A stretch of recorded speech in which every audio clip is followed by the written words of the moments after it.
Today is Tuesday, August 3rd, 2021. Coming up on Roland Martin Unfiltered, more than 7 million people, including children, facing eviction and homelessness because of the expiration of the CDC eviction moratorium. We'll talk with California Congresswoman Maxine Waters about what the White House plans to announce regarding this issue. Today is Black Women's Equal Pay Day. Black women are only making 63 cents for every dollar white men make. We'll be joined by Glenn Carr of Higher Heights for America to discuss that. New York City is the first place in the country to say that people who want to eat indoors must show proof of a COVID vaccine. And an independent investigation concluded that New York Governor Andrew Cuomo sexually harassed multiple women who work for him, as well as those who did not work for him. Many, including President Biden, are calling for him to resign. In Florida, 5 Miami Beach police officers have been charged with first-degree battery for the vicious beating of a suspect. In Iowa, 5 Black Lives Matter protesters settled with the state for banning them from the state capitol. And in Indiana, a community activist is facing murder charges in an incident where he was the lynching victim. And in our Next Door Marketplace segment, the co-founder of 3 Audacity Women's Initiative will tell you how her organization helps Black entrepreneurs reduce overhead and increase their profits. And John Hope Bryan, founder of Operation Hope, will join us to talk about Will Smith, Jay-Z, investing in a company that owns rental properties. So why are Black people taking shots at them? John will explain how that makes no sense whatsoever. It's time to bring the funk on Roland Martin Unfiltered. Let's go. He's got it. Whatever the biz, he's on it. Whatever it is, he's got the scoop, the fact, the find. And when it breaks, he's right on time and it's rolling. Best believe he's knowing. Putting it down from sports to news to politics. With entertainment just for kicks, he's rolling. It's on go, roll, y'all. It's Roland Martin, yeah. Rolling with Roland now. He's funky, he's fresh, he's real, the best, you know he's Roland Martin now.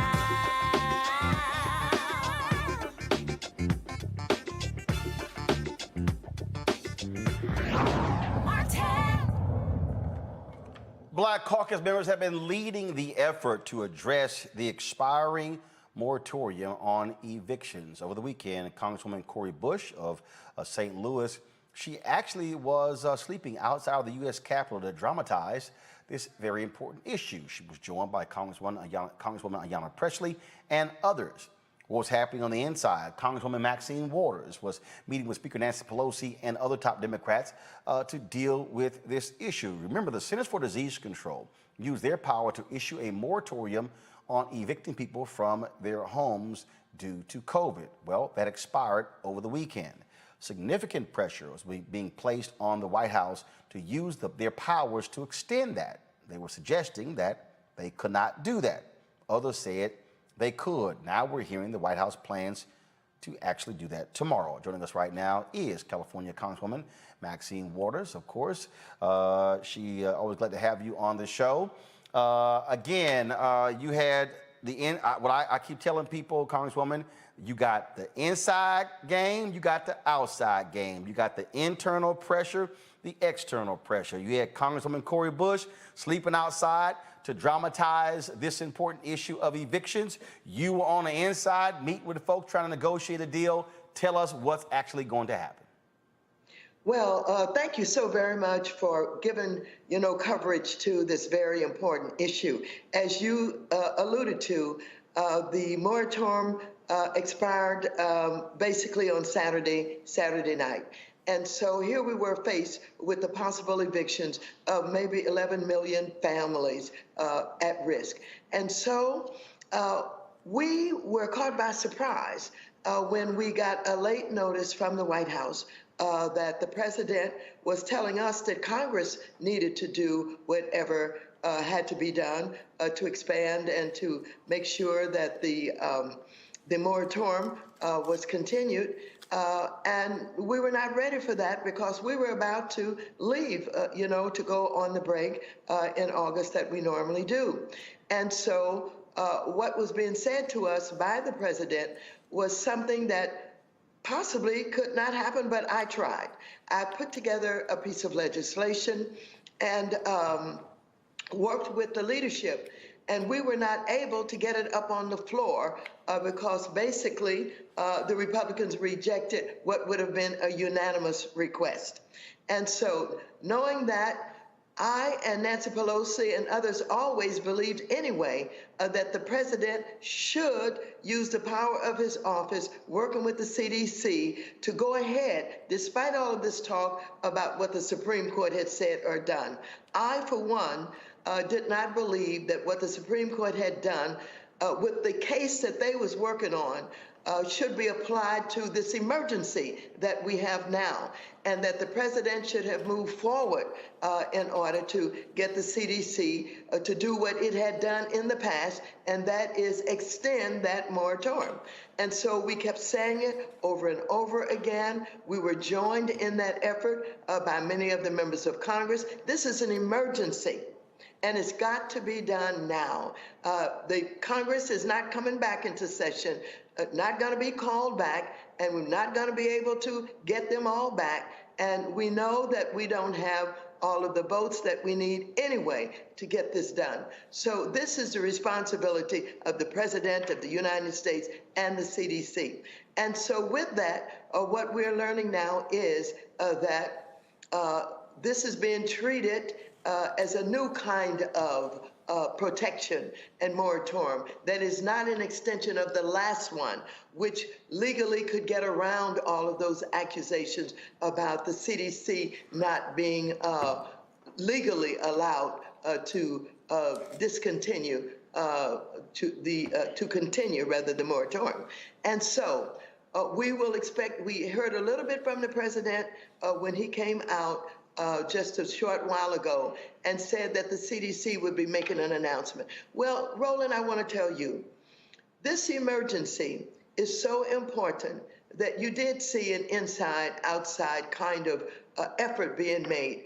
Those young people and members of the squad and others who slept out really did draw attention to this national issue, this emergency that we have.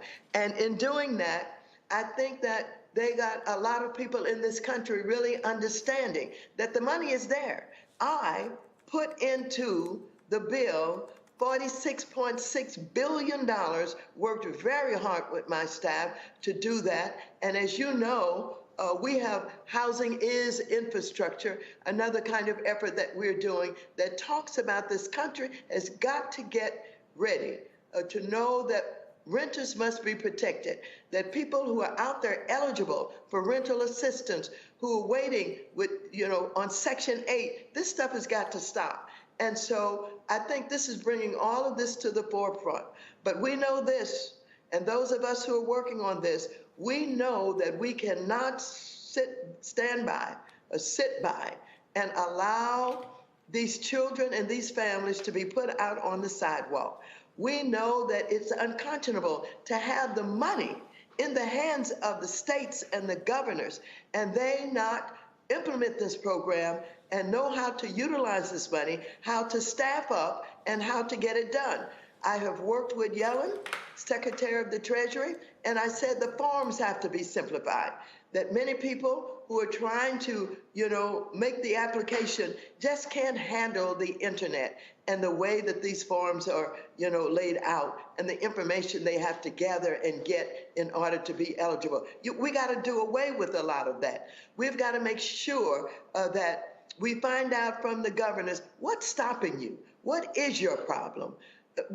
Are you saying that you don't have enough staff? Well, Yellen has said, let me work with you on that. And she's put her staff together to do that. So now, with the unveiling of what CDC is going to do and what they're going to roll out with, I think this will give us a period of time to really put the push on to get these applications done. Once the renter makes the application and it's accepted, the money automatically goes to the landlords. And I'm worried about these small landlords with 2, 4, 6, 8, 10 units. This is their retirement income. Many of them still have mortgages they have to pay. But if we expect them to keep up the property and make sure that the plumbing and the electricity and all that's working, they've got to be paid. And I am convinced that we can get this done. We have to get it done. And I'm for the renters and I'm for the landlords, the small ones in particular. And I think the fight that we have been putting up is reaping us some benefits now. This emergency is being addressed, and this is what we were fighting for. Let's see how long that the protection will last, so that by the time it lasts, we'll be ready to take the next step to do what we need to do in order to make sure that all of this money that we have appropriated will be used, will be reused correctly, and that we will protect these renters. Yesterday, I was covering the Poor People's Campaign National Moral Monday here in D.C., and Reverend Dr. William J. Barber referenced what Congressman Cori Bush was doing. These are some of the photos from her Twitter page where they were out there at the Capitol. And one of the things that he said, and he said that was important, he said, isn't it amazing how this country was real quick, Congress was able to find the money for major corporations, airlines, and others who were impacted by COVID. Here we're talking about 7 million people. We're talking about people who are still dealing with not just the cost, if you will, but still dealing with daycare, still dealing with hours being cut, all of those things. And it's amazing how folk in Congress are real good at finding resources for corporate America, but when it comes to poor folks, when it comes to broke folks, folks who work, when it comes to people who are the frontline workers, we don't have it. It's just a little tight. We don't know how we're going to pay for it. You know, the shame of this is the money is there. I know. I put the money in the budget. I work with my staff. $46.6 billion. The money is there in the hands of the governors and the states. We sent the money to them. And so the lack of resources is not an excuse for not getting this done.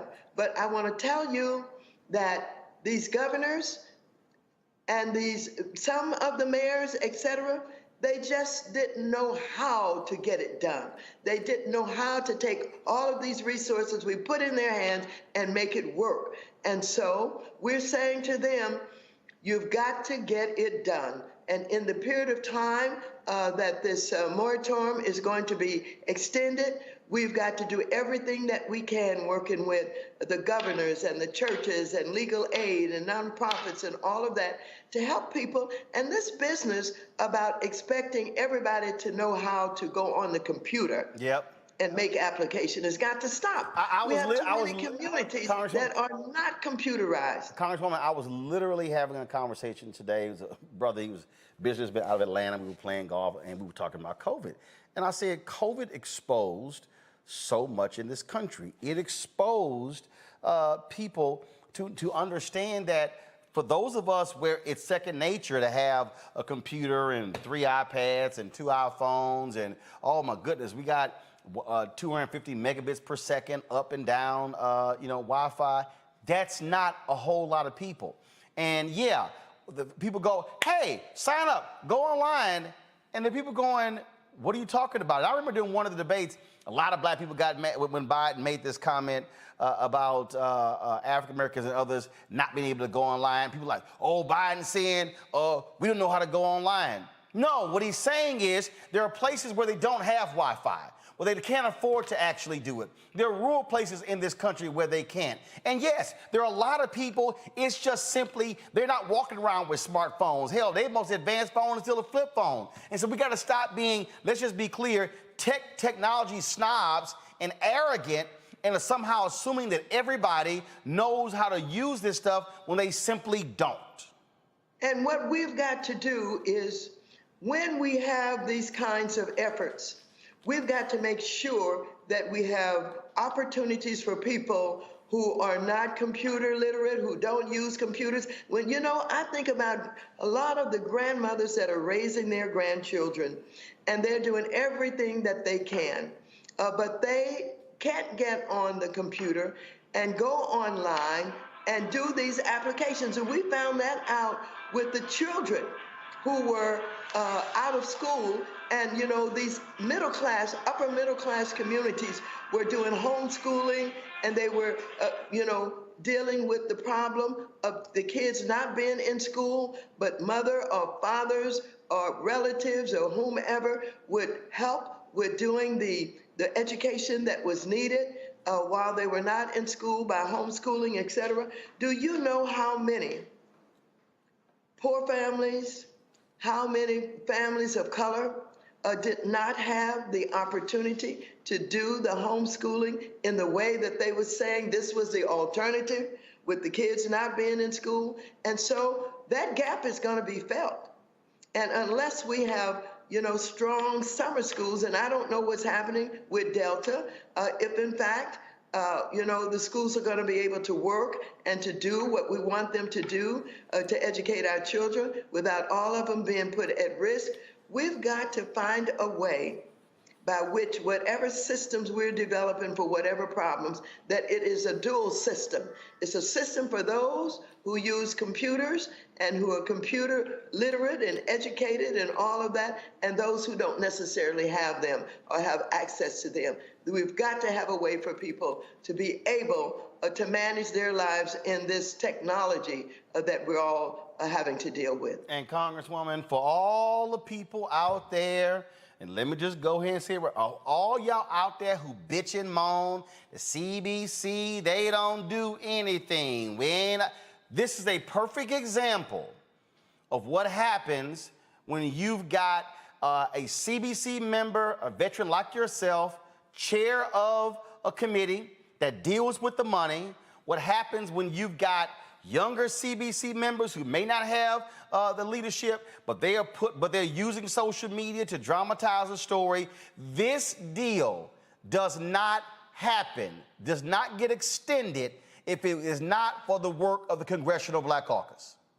Well, let me just tell you, for people who complain or criticize, they really don't have an understanding of the work that we're done, work that is done that they don't see, they don't understand, they don't know about, the kinds of things that we are able to stop that would be detrimental to our communities, the fights that we have in the back room, the work that we do, the meetings that we hold. And, you know, I've stopped getting angry with people who don't know. I just do, whether you know it or not. We just do it. All of our members of the Black Caucus are so committed to ensuring that we open up opportunities for fairness and justice.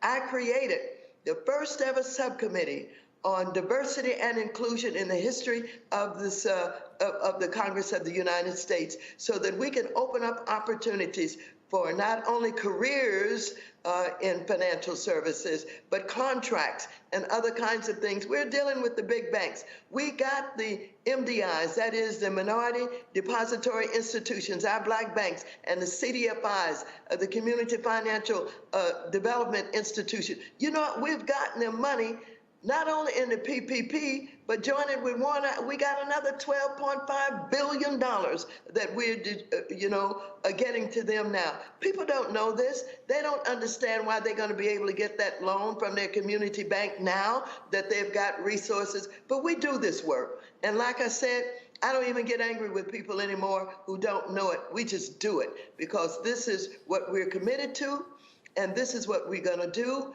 And this is how we were able to show what we can do as we've been dealing with COVID-19, and the way that we pushed for our PPP, and the way that we pushed for additional unemployment benefits and the stimulus money, and for people on the front lines. That was people of color being at the table in a real serious way that was moving the agenda. we're going to keep on doing it too. Oh, and that's one of the reasons why, and I can tell people, I've been talking to CBC members specifically about how this COVID money is being spent, what is not being going to black-owned media, and now all of a sudden, we tried to tell them, 9 months ago, targeted plans, target communities. No, now all of a sudden they're trying to do that. And so, yeah, CBC members are there, and I've been talking to them directly, and we're still trying to get these issues. So great job, Congresswoman Maxine Waters, and the same goes to Congresswoman Cori Bush and all the other CBC members who put the work in to get this moratorium extended. Thank you so very much for your coverage. Thank you so very much for your consistent unfolding the facts and helping people to learn as much as you possibly can about what is happening, what is going on, and who's doing what. I appreciate you. Thank you very, very much. Congresswoman, thanks a lot. Take care. Will do. Thank you. All right, folks, let's go to my panel. Teresa Lundy, Principal Founder of TML Communications. Dr. Mustafa Santiago Ali, former Senior Advisor for the Environmental Justice EPA. Amisha Cross, Political Analyst, Democratic Strategist. Amisha, I want to start with you. Again, for the people who, I'm telling you, it drives me crazy. And I got no problem if people offer a real criticism, if it's a substantive criticism. But there are things that actually happen, things that get placed into bills, things that get removed from bills that people have no idea happens from CBC members. And this is a perfect example of a lot of our people who are going to be impacted by this eviction moratorium ending, and now for this thing being extended, especially in the hardest hit areas of COVID. That is critically important. Absolutely. I think that Congresswoman Maxine Waters took it away, really, not only in describing the dire straits that we're about to be faced by over 11 million people, and being mindful that those were families, many of them single parents with young children, but also passing the buck where it needed to go. This, yes, Congress has a role, but we can't forget that the White House could do something. And I think that got lost in part of the conversation.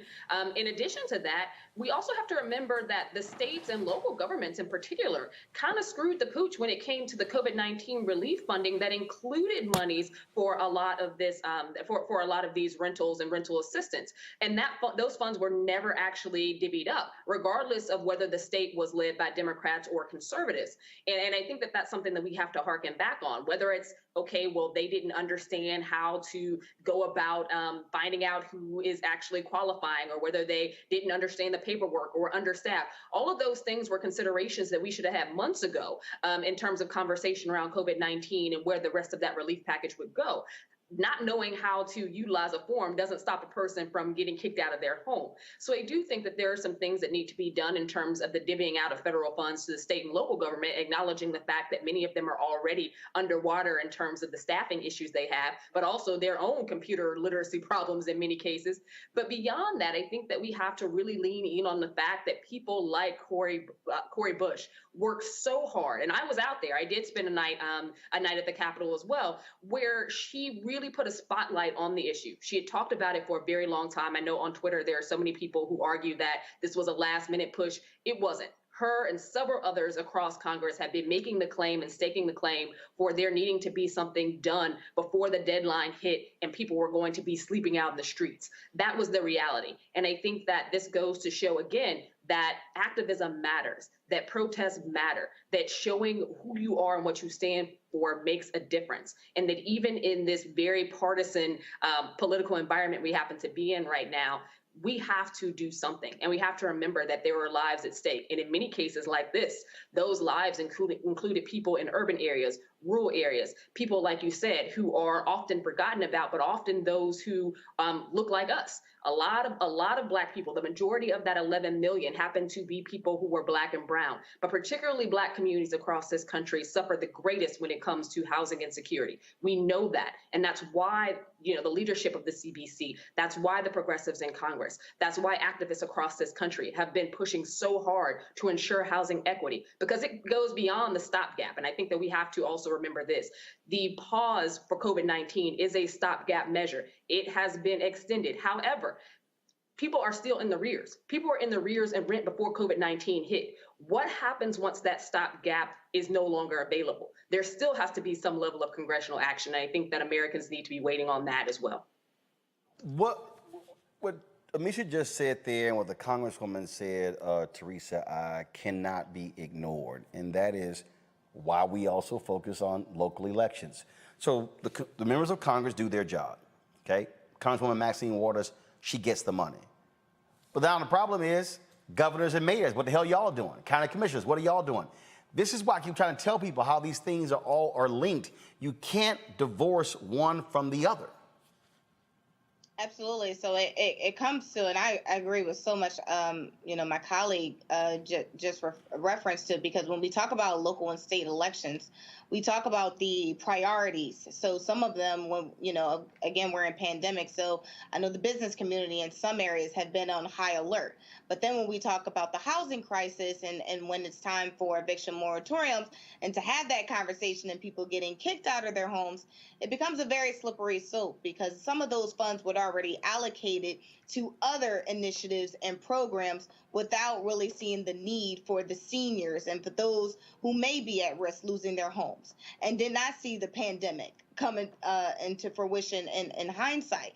So there is a lot of important details that do happen even on a state level. But I think the opportunity here is for the governors, is for the mayors. And it's unfortunate that it's happening at the last minute. But there is something that needs to be done for these families in order to not only, one, keep them in their homes, but also to prioritize them with the right sensibility, legislation, and program funding that is necessary for federal government in order for them to do their jobs as well.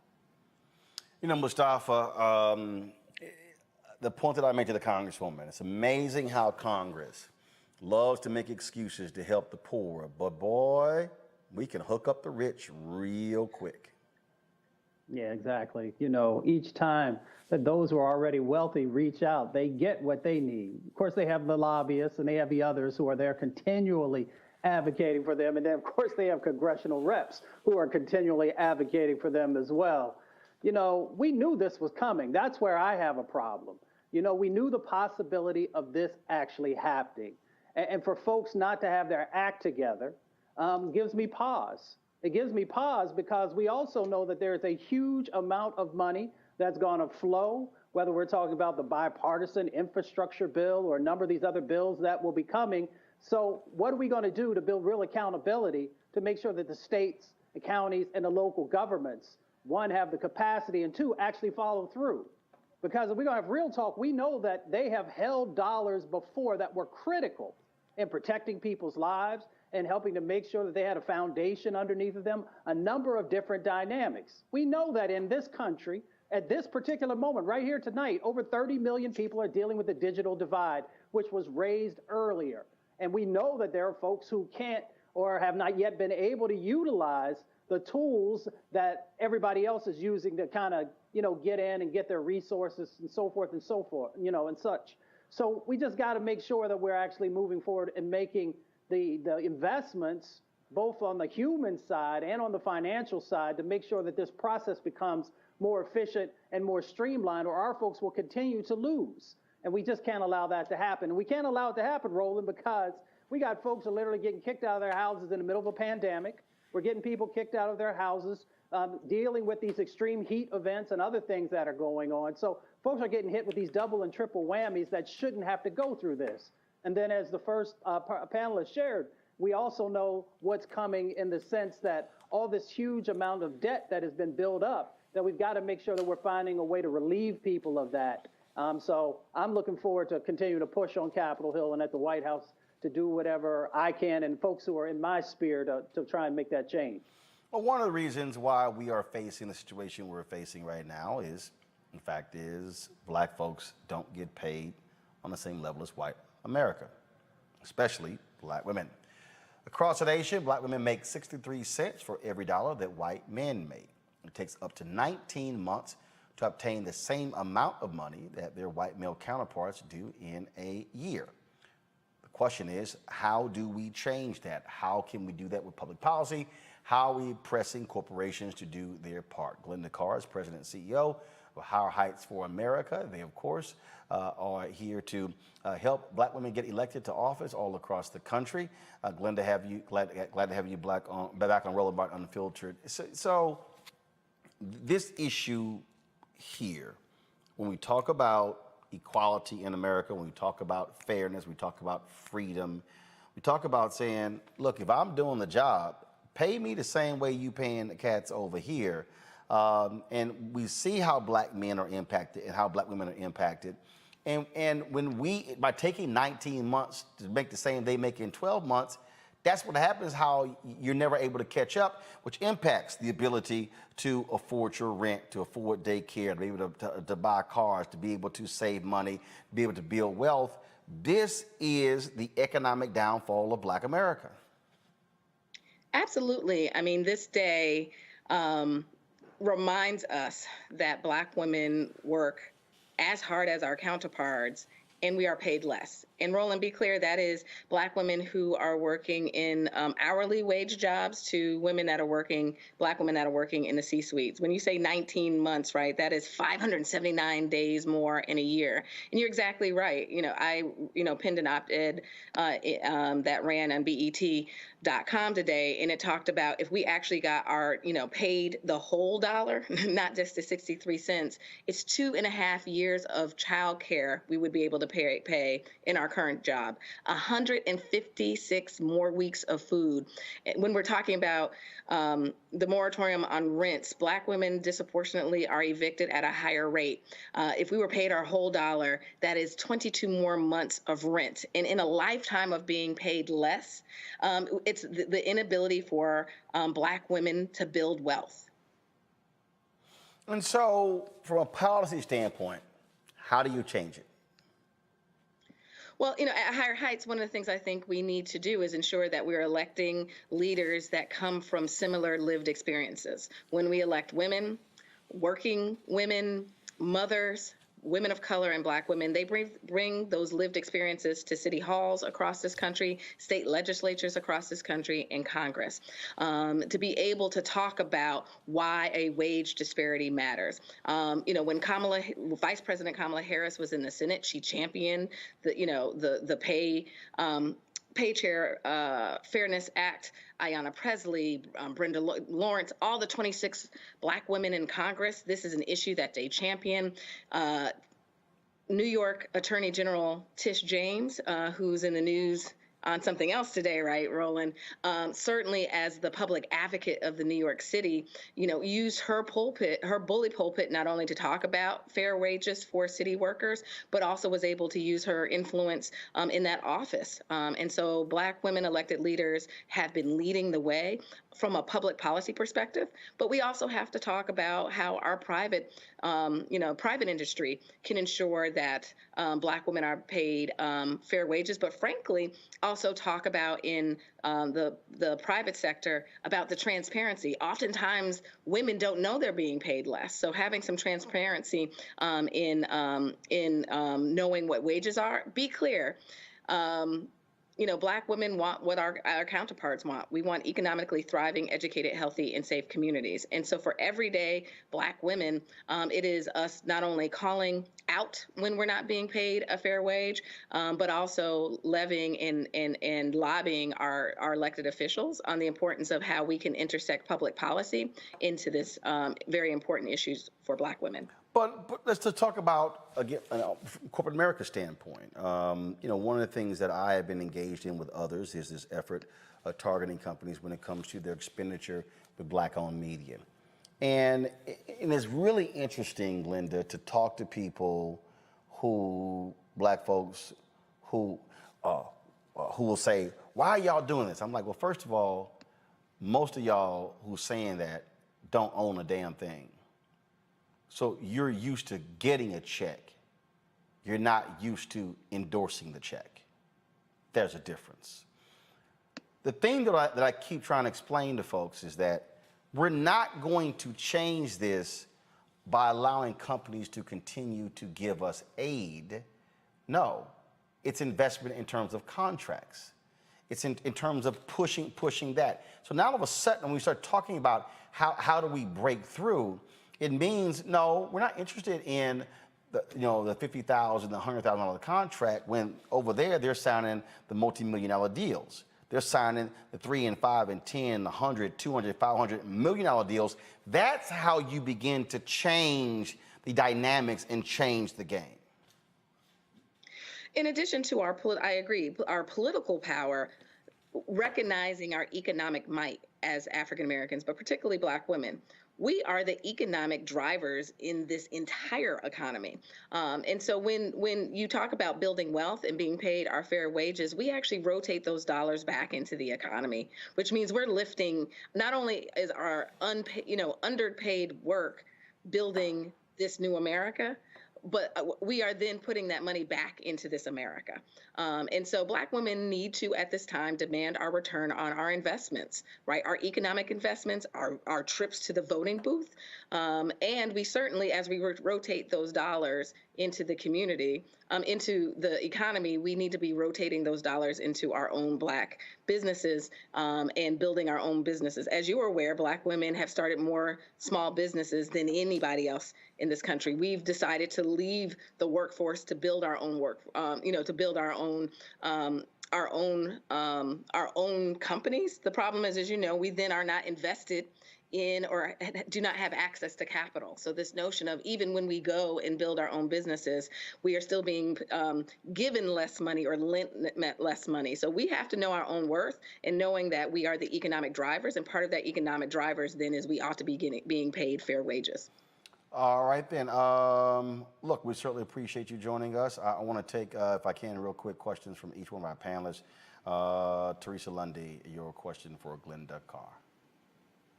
Yes. Well, one, thank you for standing up for women's rights. Myself, I became an entrepreneur because of the equal pay and the gap that exists. So one of my questions is, what can women do in the workplace to ensure that they are receiving equal pay for fair work?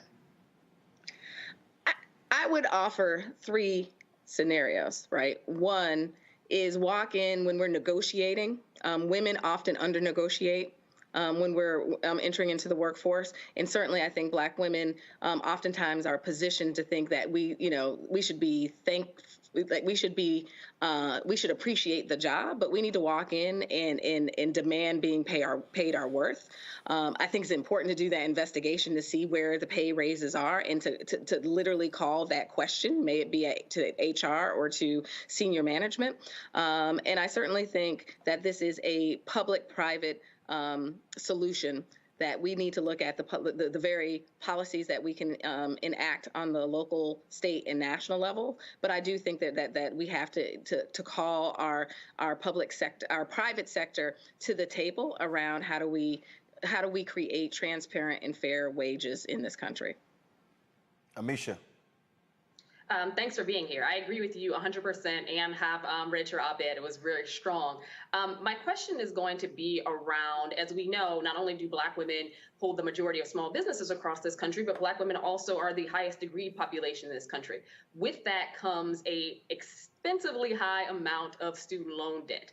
That is also the highest in the country for Black people and people in general, at the behest of Black women. So when we talk about this pay gap, there's also taken into consideration digging out of that massive student loan debt.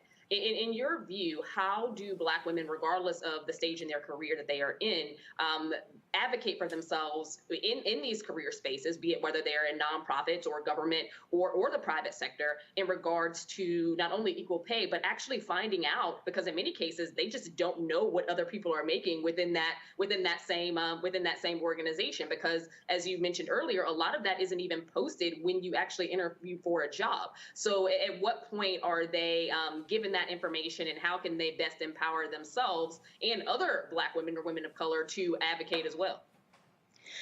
That's a great question. I will actually answer something that you didn't ask, but it was a perfect segue into the discussion about public policy, which is Black women. We have to look at the intersectionality of all these issues, right? So not only are we not paid the same for equal work, we actually are coming with more financial burden, right? We are oftentimes the breadwinners of our household. We are taking care of not only maybe underage children, but also we are taking care of someone in our family, may it be our parents or our grandparents. And then you add on student loan debt, that we are disproportionately are carrying a higher financial burden. And so as we look at a solution, it needs to be intersectional. So I wholeheartedly agree with you. We can't just look at this as a one-stop shop from a policy perspective. But certainly I do think there's a book that I was given when I graduated from college years ago called Success Runs in Our Race by George Fraser. And one of the things I think when you talk about navigating our careers, may it be in, the entry point, middle career, or in your, as a professional, that we need to utilize our networks more as African Americans, and being able to have, oftentimes our white counterparts do know how much others are making in a company or in an organization. And so certainly I think as we build power from the voting booth, that we're building power in corporate America, that the best resource is actually utilizing not only our networks, informal networks, but also identifying our mentors and our sponsors that will help us to navigate in this second phase of our access to jobs across the country. Mustafa. Well, thank you for everything that you're doing. What should Black men be doing to better support our sisters who are fighting to make sure that they have equal pay? Yeah, I mean, one, this conversation is important. Oftentimes, you hear about equal pay day, and equal pay day is in usually late March, early April for white women and Asian women. And so certainly, as you know, today is equal pay day for Black women. It's August, but our Indigenous women have to work into September 8th. Our Latina sisters have to work into October 21st. So I definitely think it is a cross-ethnic coalition, and certainly I think men of color and Black men play a pivotal role in knowing that there's a wage disparity. And although we're talking about the wage disparity between Black women and white men, there's a wage disparity between Black women and Black men. Black men make more on average than Black women. And so I certainly see Black men being the ally to begin having the conversation, being able to call out in a private sector that the sister is making less than he is, and may have more credentials, right? This is also, and oftentimes women are more credentialed, have more career experience, and still are making less. And certainly I think, standing together to call for legislation across this country, both in Congress and to our city halls and state halls across this country, is important, because at the end of the day, when you pay Black women their equal pay, all boats rise. And so helping Black women, Black men are helping to help our community be economically thrive. All right. Linda Carr, we still appreciate it. Thanks a lot. Thanks for having us. All right, folks, got to go to a break. We come back. Let's talk about Andrew Cuomo, the governor of New York. Ooh, did Tish James, the attorney general, drop the hammer on him when it comes to sexual harassment? We're going to give you all the details. Also, on today's show, we'll talk about our marketplace segment, the issue of growing businesses, women entrepreneurs, but also why people upset with Jay-Z and Will Smith for investing $165 million into a company. We'll break it all down for you right here on Roland Martin Unfiltered.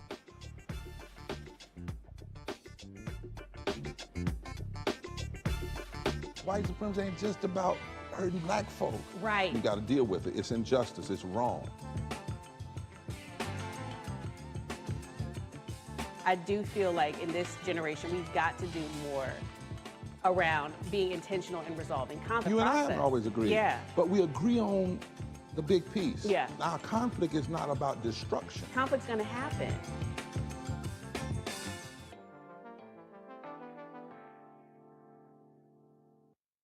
Before Till's murder, we saw struggle for civil rights as something grown-ups did. I feel that the generations before us have offered a lot of instruction. Organizing is really one of the only things that gives me the sanity and makes me feel purposeful. When Emmett Till was murdered, that's what attracted our attention.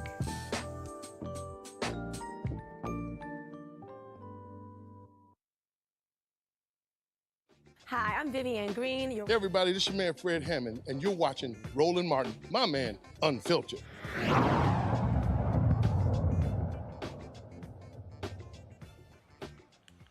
All right, folks, after a 5-month investigation into sexual harassment claims against New York Governor Andrew Cuomo, the state's attorney general, Letitia James, released a report corroborating his accusers' stories. The Independent's investigation found that Governor Cuomo sexually harassed multiple women, many of whom were young women, by engaging in unwanted groping, kisses, hugging, and by making inappropriate comments. Further, the governor and his senior team took actions to retaliate against at least one former employee for coming forward with her story, her truth. And Governor Cuomo's administration fostered a toxic workplace that enabled harassment and created a hostile work environment where staffers did not feel comfortable coming forward with complaints about sexual harassment due to a climate of fear and given the power dynamics. Now, Cuomo, who requested the investigation, says despite the report, he has done nothing wrong. Know directly from me that I never touched anyone inappropriately or made inappropriate sexual advances. I am 63 years old. I've lived my entire adult life in public view. That is just not who I am, and that's not who I have ever been. Investigators spent those 5 months speaking to nearly 200 people, including staff members and some of those who made complaints against Cuomo. Thousands of documents, texts, and pictures had to be reviewed as part of the inquiry. James says there's evidence Cuomo and his senior staff worked to retaliate against a woman who accused him of harassment. There were attempts to undermine and to politicize this investigation. And there were attacks on me as well as members of the team, which I find offensive. And our focus, again, should be on the bravery and the courage of these 11 women and of the others who came forward. These allegations were substantiated. They were corroborated. And the team before you, Ms. Clark and Mr. Kim, are professionals who are widely respected, not only in New York, but all across this nation. And I support their work, will defend their work, and I believe these women. We were tasked with the responsibility of engaging in an investigation. And we have concluded our investigation. And our work is done. And so as it relates to next steps, that's entirely up to the governor and or the assembly and the general public. But the work of the Office of the Attorney General and these special deputies has concluded. We were tasked with the responsibility by the governor of the state of New York to issue a report, and we have issued this report. And all throughout the process, we put our heads down, we've done our work, and at this point, we're going to allow the chips to fall where they may. President Joe Biden was asked about this story at today's White House news conference. This is the question and his response. Mr. President, I have a question for you on coronavirus, but first I'd like to start with the news of the day, given back in March you said that if the investigation confirmed the allegations against Governor Cuomo, then he should resign. So will you now call on him to resign, given the investigators said the 11 women were credible? I stand by that statement. Are you now calling on him to resign? Yes.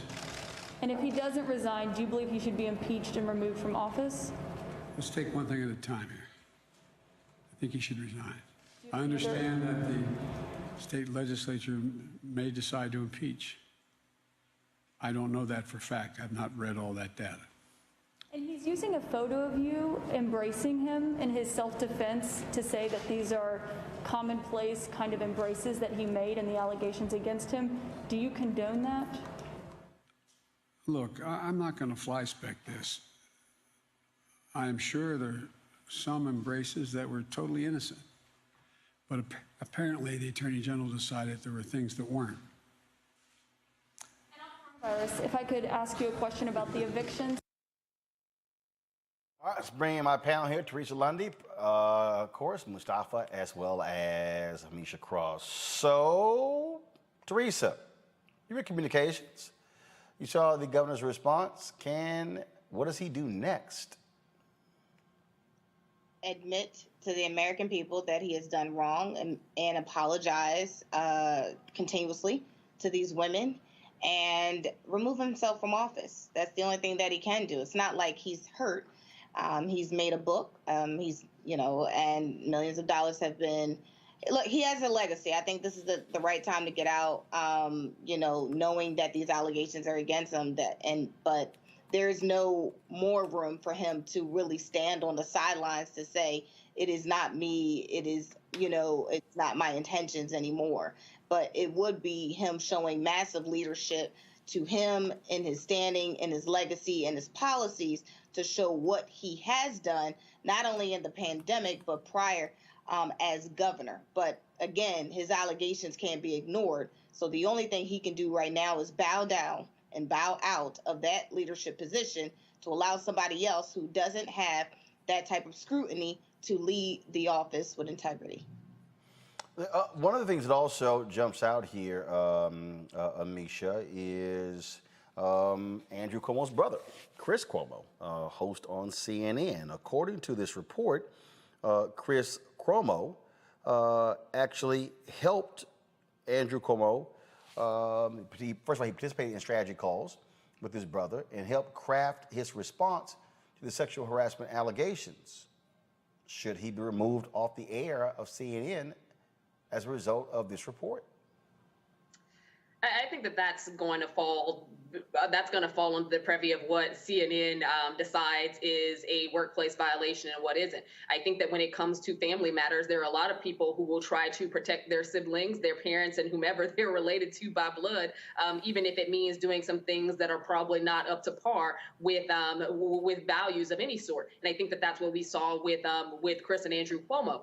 The big issue here for me isn't whether or not his brother is going to get caught up by CNN as much as it is, well, actually, I don't think that Cuomo should have been allowed to even interview his brother on CNN during the duration of this process, but we saw that happened regardless. The issue for me here is that everything that Cuomo is accused of doing, people knew he did for years. Because the 11 women who came forward and who are presented in that 165-page document from Letitia James's office, these are women who had most of their groping, most of the inappropriate comments. All of those things were done in the public eye, in a public face. So other people were easily able to corroborate said stories because he didn't do a lot of this stuff in private. There was a level of emboldenment that comes from Cuomo specifically, and his apology was horrible at best, but it was a semi-apology. He wasn't really sorry about anything, but he doesn't want to admit to any wrongdoing. And I think that that's problematic because there are so many people and such a trail of basic indecency that he did for years in that office. We know that there's a statute of limitations on these cases.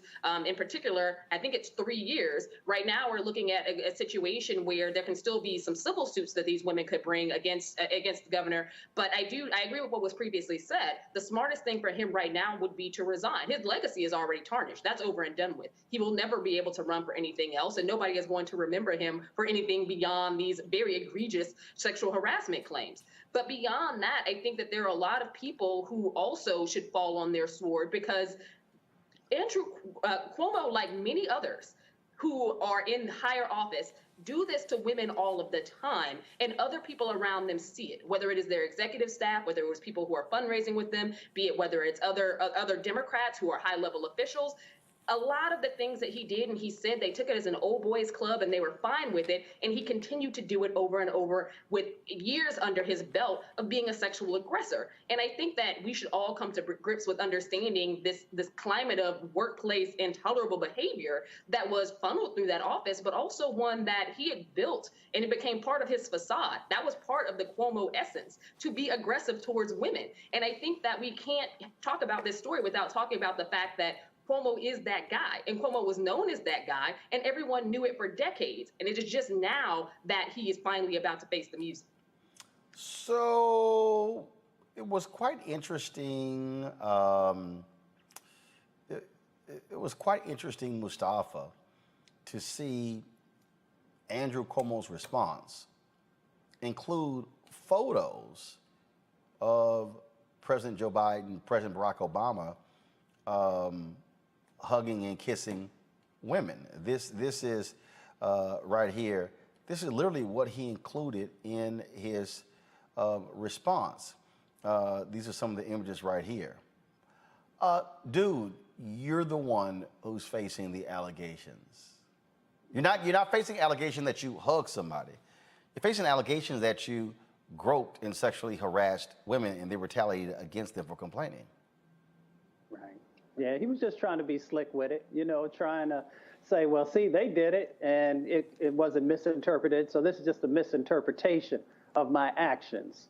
When you got 11 people, and there may be more, who are saying that you did these types of things, when you have law enforcement who are a part of your detail who says that you did these types of things, when you have staffers, when you have all these other folks, then, those commonalities usually lead back to something.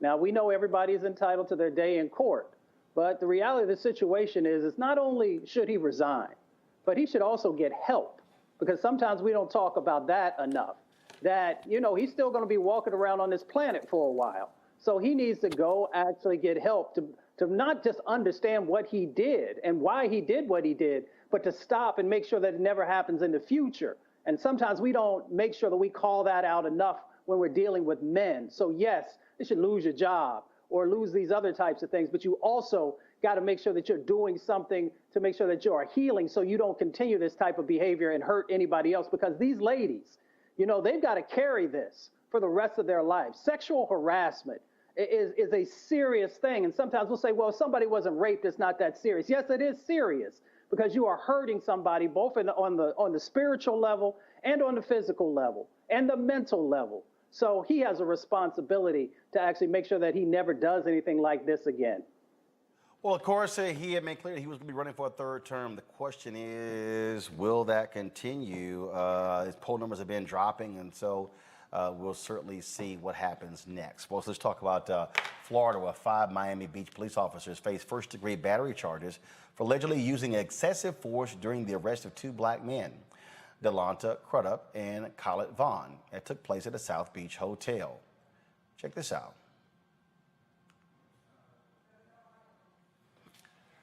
Now, this is surveillance video. It shows an officer chase Crudup into the lobby of the Royal Palm Hotel. The officer ordered Crudup onto the ground at gunpoint, and then Crudup complies. Moments later, more than a dozen more officers flood into the lobby surrounding Crudup. The cops then slammed Crudup's head on the ground and began to kick him violently.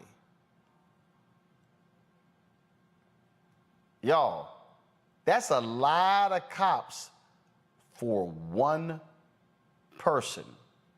All of this happened because officers claim Crudup struck a bicycle patrol officer while driving a scooter recklessly. Now, during Monday's news conference, Miami-Dade State Attorney Catherine Fernandez-Rondo walked through what happened when officers caught Vaughn using a cell phone to record Crudup's arrest. 4 steps back with his camera. Now you see Officer Sabater running in and tackling him there.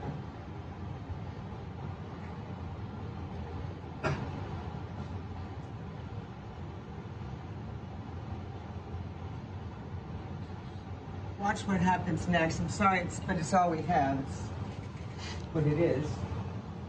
So if you could play that, George, please. Now, what you see, there's a series of punches in the back rib cage area or kidney area. It's on the back. You see that there?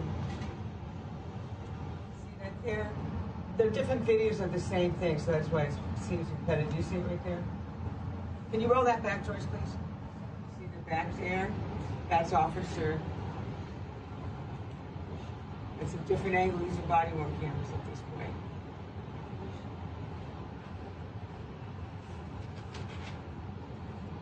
Then about 5 seconds later, I don't know if you can catch that there. See that right there? So Sergeant Perez had, who kicked him, had then, you'll see him come back around in just a second.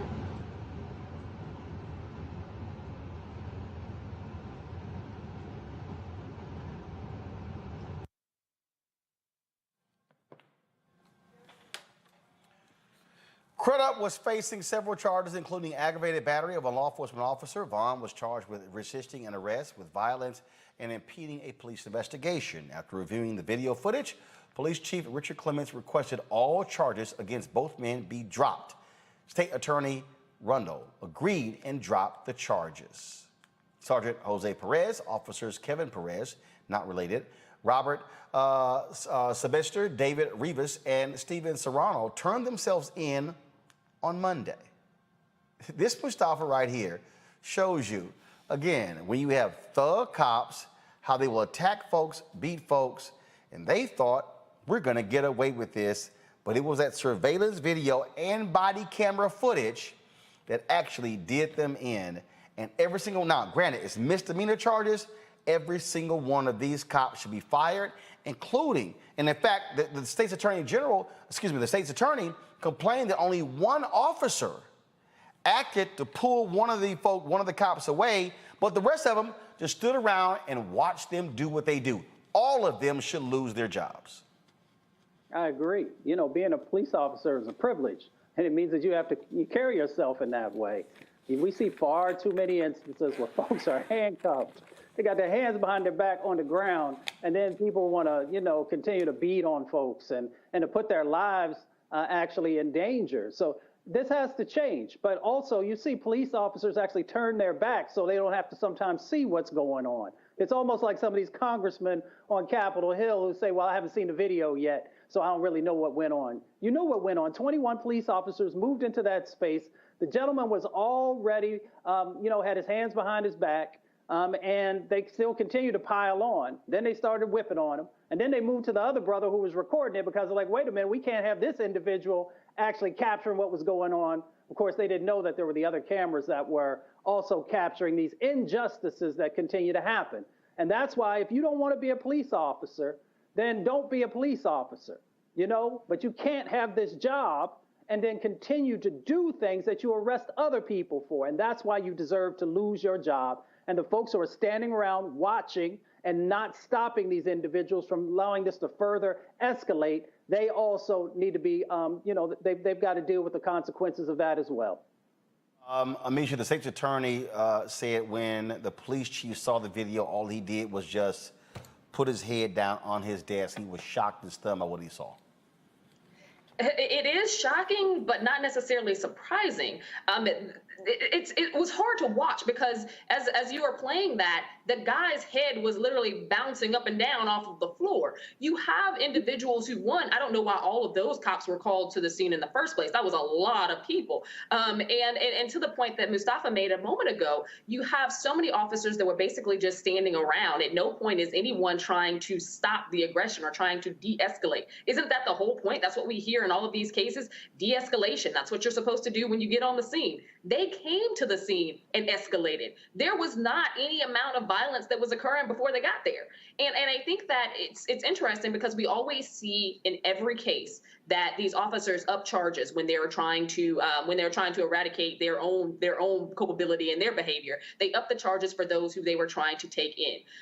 What can we expect? We've seen the body cam footage. We saw the footage that was taken from the lobby area in and of itself. This was a strike force used against two people. And I think that it was extremely egregious, but it's also, when does this stop? You quoted the chief being very disappointed in what he saw or thinking of it as unbelievable. No, sir. These are people you trained. These are people who come to work for you every single day. These are people who, I'm sure this wasn't their first incident of random violence. Police officers who respond like this are police officers who, just like anyone who assaults people in real life outside of the police uniform, these are people who have a consistent time of doing so. So they need to, it's not training. It's not a training issue. We already know that. It's not a training issue because this doesn't happen to white people. It is one of police abuse against those who are Black and brown. And we consistently see Black men in particular getting their heads beat in by these officers. And the question is, when can we expect police reforms to actually happen? When? yesterday would be too far. We need these things to happen now, because thank God those men came out of this situation alive, but far too many of our brothers do not. Well, I'll tell you what, Teresa, we have seen Miami Beach have lots of problems in the past with thug cops. We have, and it won't stop. We will continue to see, unfortunately, this injustice against civilians, against taxpayers, and against Black men and women until the justice system decides to do their part. And that is not only prosecuting many of the officers that we see in the videos continuously, but also reaching into their life savings, which is their pensions. So I've been a big proponent of pension snatching for those officers who choose not to understand the law when it comes to police civility and doing their jobs. Because it's not like, again, when police are may be reprimanded at one department, they just transfer to another, and that violence continues and someone else is hurt, and ultimately it could lead in another lost life. So why, continuously, just move the individual from, department to department when we really need solutions from the Justice Department to do something holistically? All right, folks, an Indiana community activist is facing multiple charges in an incident where he was the victim. In July 2020, Vaughn Booker was a victim of a racist attack at Lake Monroe. This video ended up going viral, leading to charges against 2 white men involved. The Monroe County prosecutor declined the charges against Booker, but requested a special prosecutor to oversee the case. The special prosecutor hit Booker with misdemeanor trespassing and felony battery charges. Booker says he's charged because he declined to participate in mediation that would have resulted in him signing a confidentiality agreement and dismissing the charges against his white attackers, Sean Purdy and Jerry Cox. I'm sorry, am I missing something here, Mustafa? Really? We're missing justice. That's what we're missing, to even allow these charges to come up a year later. That's why we still have these issues around creating safe spaces, especially in the outdoors. Because you have, oftentimes there's no cameras around when you're in the outdoors, and you have these types of situations going on that, make it where Black and brown folks don't want to go into certain locations. So the other dynamic that you got going on here is that he also had white friends who were with him, and the white friends didn't catch any charges, although none of them should have gotten charges who was with Vox. So this is just another one of these dynamics where they try and balance stuff out. And if you don't do what they want you to do, if you don't want to sign off saying, going through mediation and you don't want to press charges and that kind of thing, then they come after you. And we've got to change that dynamic. And Roland, just let me add this. We also got to change the dynamics of the folks who are in these park services and those dynamics, because you find very few folks of color who are in that space, and often they don't enforce properly, and then they often have the same sets of dynamics that go on with officers, just like we just saw. Because you'll find that many of the folks who are in that space, they often are the ones that couldn't make it into the police force. So we got a whole bunch of work that we got to do. Teresa. I agree. I think there has been, one, I'm grateful again that the Black man had some video footage in order to counter his narrative against everyone else. But again, the injustice ensues, and I'm hoping justice actually is done.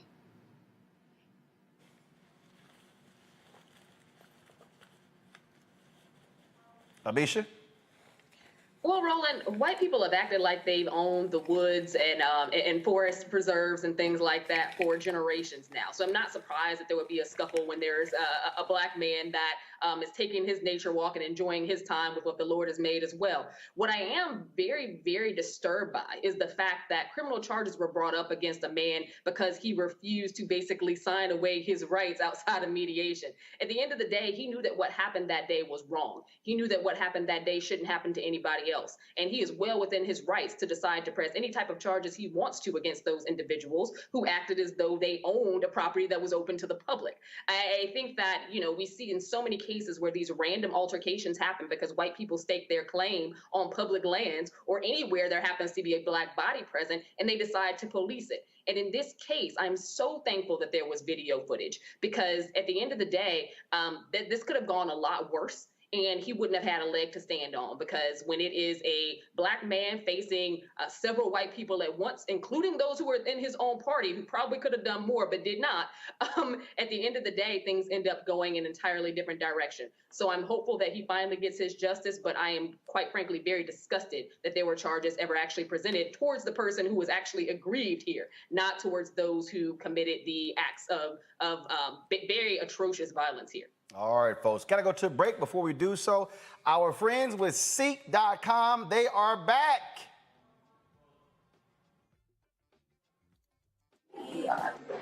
Yo, this is Ziggy Marley. Catch my live performance on Seek. You're Bon Jovi, and you're watching us on Seek. What's going on? This Quavo Honcho.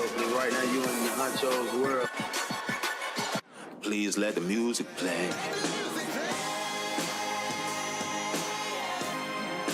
It's a Black-owned company founded by Mary Spio. They, of course, have their virtual reality content that you can actually see via their app, Seek.com, but they also have the products that they actually sell. So so one of the products you can see right here, folks, is their virtual headset that you see right here, which allows for you to actually see the content. Just simply place your phone right in here, and then you can actually see a particular video. But remember, they also have the great headsets, and so this is one, and actually they've actually a new color. So you saw these before. We showed you these before. They're black and white. Excuse me, they're black and gold headsets, 360-degree surround sound.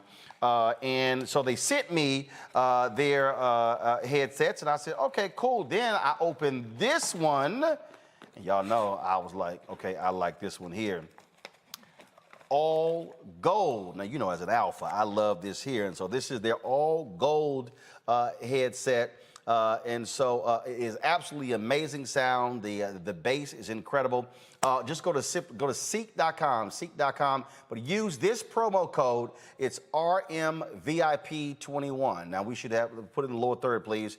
The promo code is RMVIP21. Go to Seek.com, and so when you purchase either the headset or the VR headset, we also get the cut of the proceeds, and we certainly appreciate Seek being returning as one of our partners here at Roland Martin Unfiltered.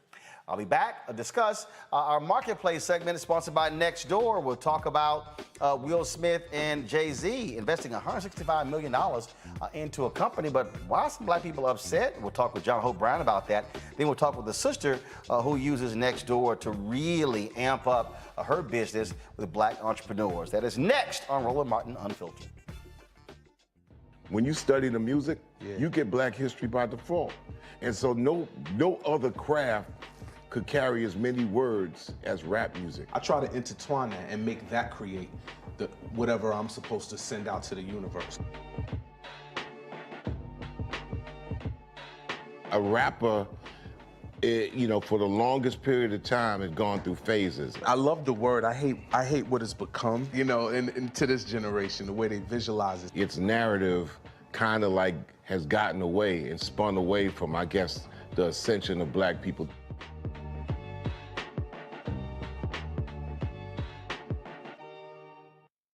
George Floyd's death hopefully put another nail in the coffin of racism. You talk about awakening America. It led to a historic summer of protest. I hope our younger generation don't ever forget that nonviolence is soul force. Priceless.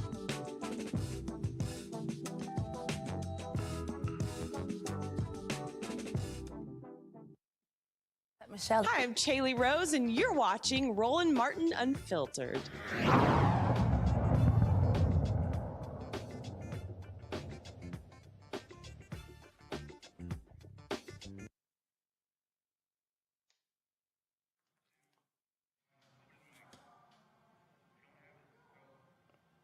All right, folks. Of course, welcome to our Marketplace segment, sponsored by Nextdoor. This is where we, of course, focus on Black-owned businesses every single week. And so, normally we have the stinger. We'll play that before our next segment. And so, there's some news that came out. Will Smith and Jay-Z. It was announced they were investing $165 million into a company that deals with homes, a deal for renters. But what was interesting about that is that a lot of people on social media took to social media and they were highly critical of this decision and sort of shook my head and said, well, why? What's the deal here?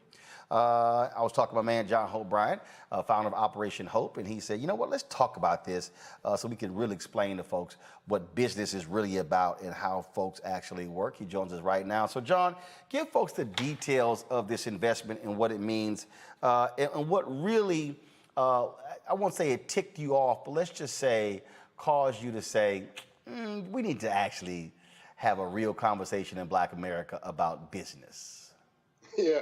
So first of all, I love you, Roland. Honored to be a supporter of the channel, and I mean that in a material way and not just aspirationally. I encourage everybody to do the same. Was lovely to see a Black-owned company as one of your sponsors. More companies need to do that. Mainstream companies, certainly minority-owned companies. We need to buy our own block and invest in our own product.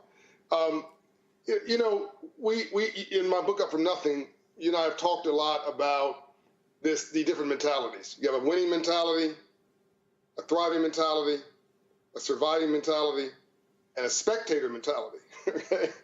And this is like spectators like on another thing. Because you look at this investment and it's really two different conversations. You read most of the press and it's Will Smith and Jay-Z have invested as part of a group in a rent-to-own company. Okay.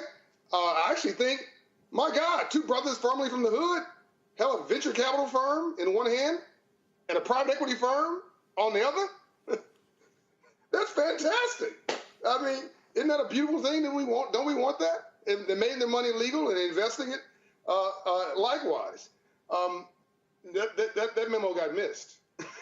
Folks on Twitter, at least where I saw, including a very notable person who I think is a historian par excellence, but maybe we need to talk about financial literacy a little bit, went in on Will and Jay-Z, and I can't figure out why.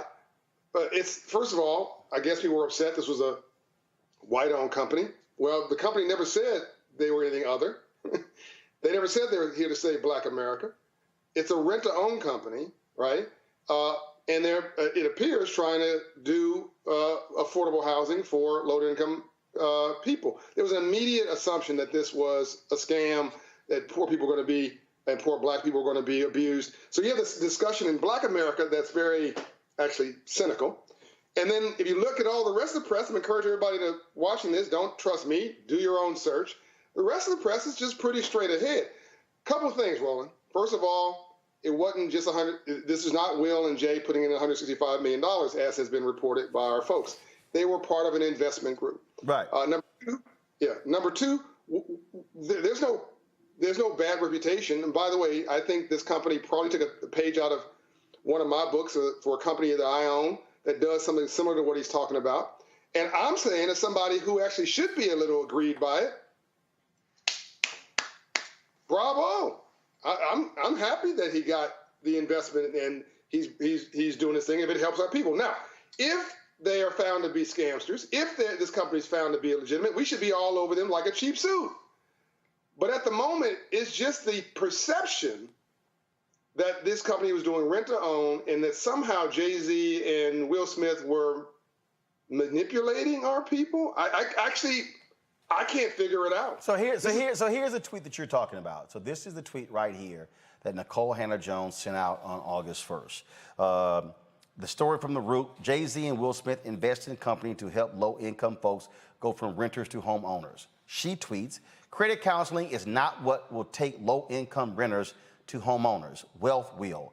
All this program does is charge struggling people additional fees for being poor, which is what every other predatory lender does. Now, it got that particular tweet, 3,000 retweets and 16,100 likes. Now, this is what the story actually says. Landis Technologies raised $165 million to purchase 1,000 homes. It says the company purchases, according to Bloomberg, the company purchases a house and rents it to the client until they can qualify for a mortgage. The client can buy it back at a predetermined price up to 2 years after the initial acquisition. As part of its service, Landis provides coaching for clients on how to manage their finances to improve their credit and save the amount they need for a down payment. Landis sets rents equivalent to its carrying cost on the home. It also charges a fee on top of the value of the property at the time of its initial purchase. If a client isn't ready to buy the home after 2 years, Landis may offer them more time or sell the property. Now, John, first of all, according to the company, they hope to convert 80% of the people from renters into homeowners. So let's unpack this. Nicole says in her tweet, credit counseling is not what it will take low-income renters to homeowners. Wealth will. You absolutely disagree with that because that's exactly what Operation Hope does. It helps people. First of all, go ahead and explain it. Yeah, that is, again, she's brilliant. We all know her from the 1619 Project. She's a historic. I don't want to disagree with her because I actually highly respect her. She's on my reading list for next week. But on this point, she's just wrong. If it makes her feel any better, I actually told Mr. Bill Gates he was wrong 2 weeks ago at a meeting I saw him at. So I'm not discriminating. On this point, she's just respectfully incorrect. It is actually my story, Roland, as you well know, that I got a financial literacy course at Compton, California. Banker came in my classroom, and I raised my hand at the second session and said, "Excuse me, sir, what do you do for a living, and how'd you get rich legally?" He said, "I'm a banker and I finance entrepreneurs." I said, "Sir, I don't know what an entrepreneur is, but if you finance them and it's legal, I'm going to be one." And that's who I am today after he gave me this incredible financial literacy course in home economics class. I now own 700 homes, just under that, from Atlanta and to North Florida. I have a portfolio of businesses, founded Operation Hope. You know the rest of the story, employing a few hundred people. Not because I have the money, but because I had knowledge in my head about money. In fact, Roland, let's flip this. If people say, "Oh, we don't need all this counseling thing. We just need money." Okay, I'll take all the money in the world, you and me, redistribute it to everybody in the world equally. Take the money from the top 3%, redistribute it to everybody equally. What will happen in 3 years? The top 3% will own it all over again, if nothing else changes. I'll go one step further. You win the lottery. You stop and see a homeless guy on the side of the road. You want to help them because you won the lottery. All you do is give him $1 million because you're got goodness in your heart. That's all you do. He'll be broke in 6 months because nothing changes here. Nothing's going to change here. Wealth is a mindset. There's a difference between making money, getting paid, getting that paper, getting that dollar. Want to make that money, which we are, unfortunately, as black people, overly obsessed with, and building wealth, which is what you do in your sleep. Financial literacy helps you understand that. It also, the last debate we had on your great program, this debate about home ownership, where folks say, "Oh, black people, we don't own the home, the bank does." What are you talking about, right? No, the bank owns the debt. And they only own a home if you default. You get the appreciation, the depreciation, which is good for your taxes. You get the write-off on every mortgage payment. We can go on and on and on. This is just a lack of understanding. Then there's good debt and bad debt, as we talked about before. So financial literacy is the one thing, Roland, we were denied. As you well know, you're a historian yourself. Freedmen's Bank, March 3rd, 1865, after the Civil War, we were given 40 acres, which was a pilot program, Field Action 15. Then we worked that so hard, we were given a mule, February 1865. The next month, Lincoln creates a bank called the Freedmen's Bank to domicile our savings, teach us about money. So Abraham Lincoln, on the occasion of our being freed from enslavement, thought the most important thing he could do was to teach us about the free enterprise system and capitalism and ownership. And Lincoln was killed the next month. Roland, Frederick Douglass thought this was so important. In order to save the bank, he put $10,000 of his own money in the bank in 1865 to try to save it and try to run the bank. Unfortunately, it was gamed and it closed in 1874. It's not like we got the memo on money and free enterprise and screwed it up. We never got the memo. So it's what we don't know that we don't know that's killing us, what we think we know. It's not like somebody gave us a memo on free enterprise and we messed it up. We keep talking about Tulsa, Oklahoma, as if it is really Wall Street. No, it was. It didn't produce capital. It didn't issue debt.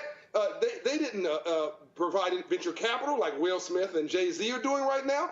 There was no banking infrastructure. There was no systemic uplift of tens of thousands of jobs. It was a wonderful example of a normal community where you have homeowners and small business owners and entrepreneurs. It was just normal. But we want to call it Black Wall Street. This is how messed up our situation is. That should have been the case in every community in America. So John, when she says credit counseling is not what it would take low-income renters to homeowners, the reality is this, John, and y'all have done it.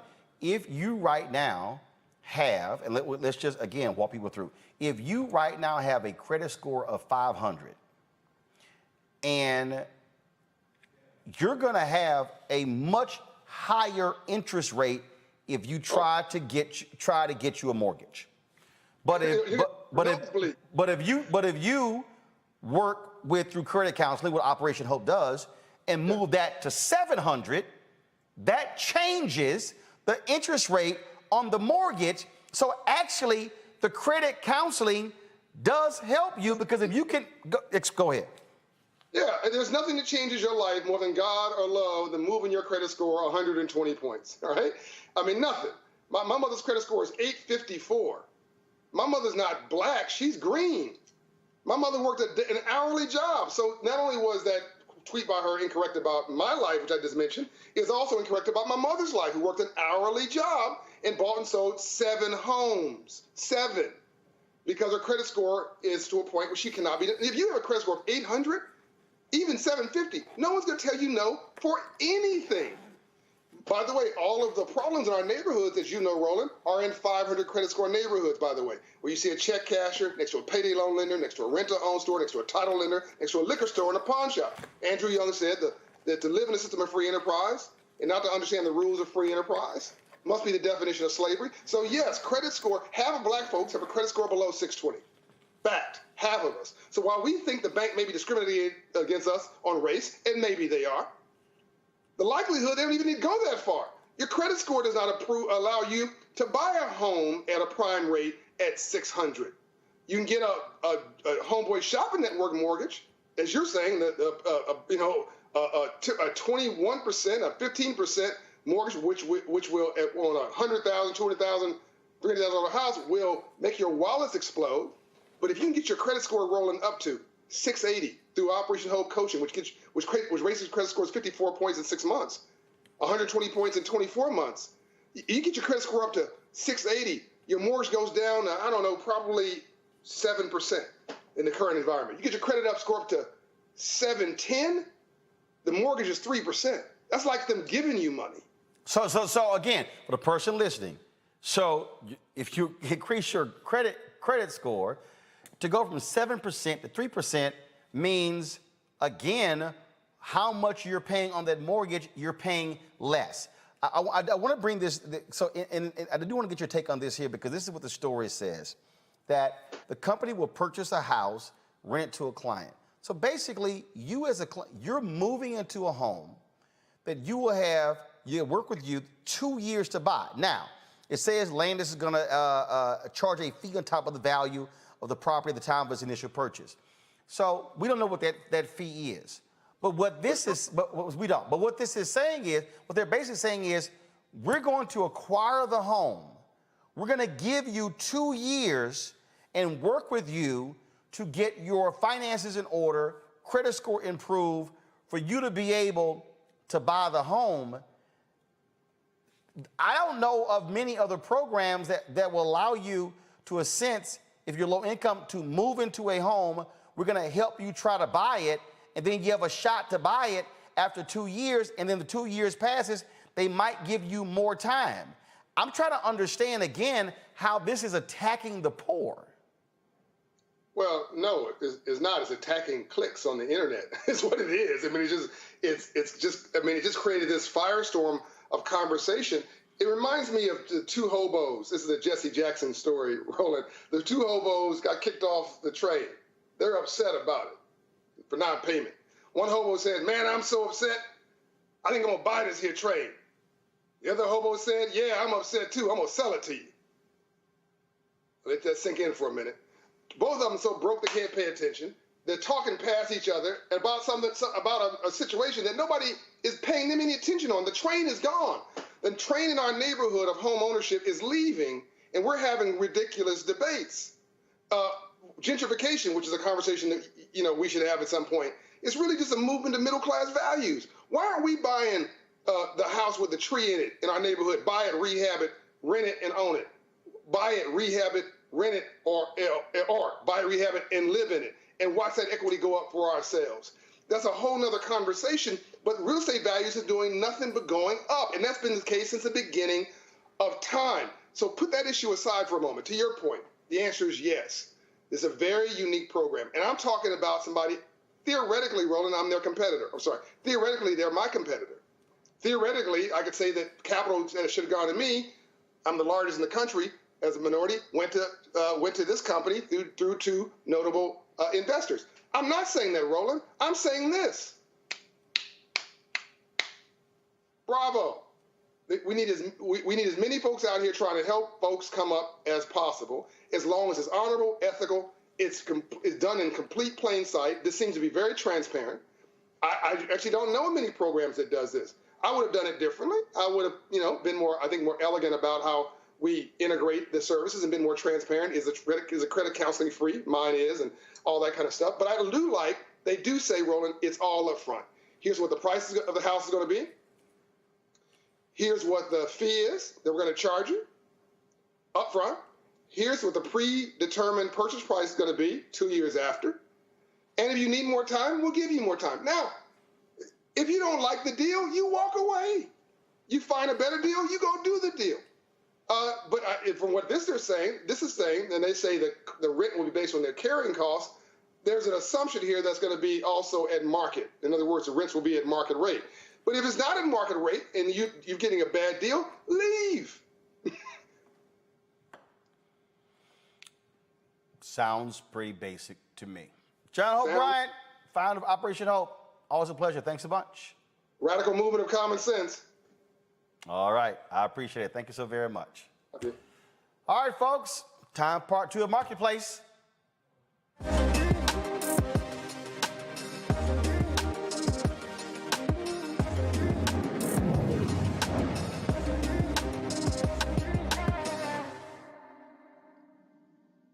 All right, folks, let's talk about our next guest, where, of course, they have this initiative called the Audacity Women's Initiative. It helps Black entrepreneurs reduce overhead and increase their profits. Co-founded by Ashley Osborne Watts. Ashley, first of all, what is this? What are y'all doing?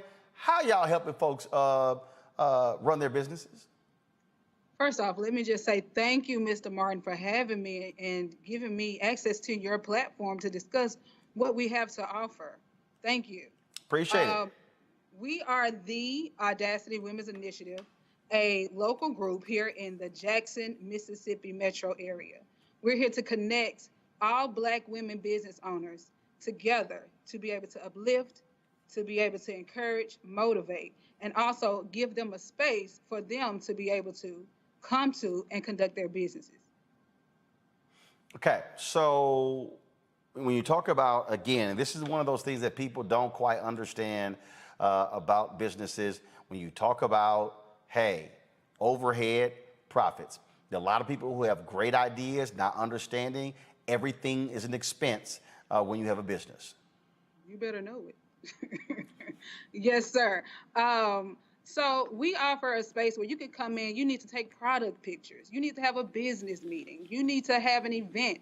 That's what we are here to do. We are here to help you with that. You don't have to worry about your electricity, your gas, your internet connection. We have all that here at a low cost, and that is the purpose of us.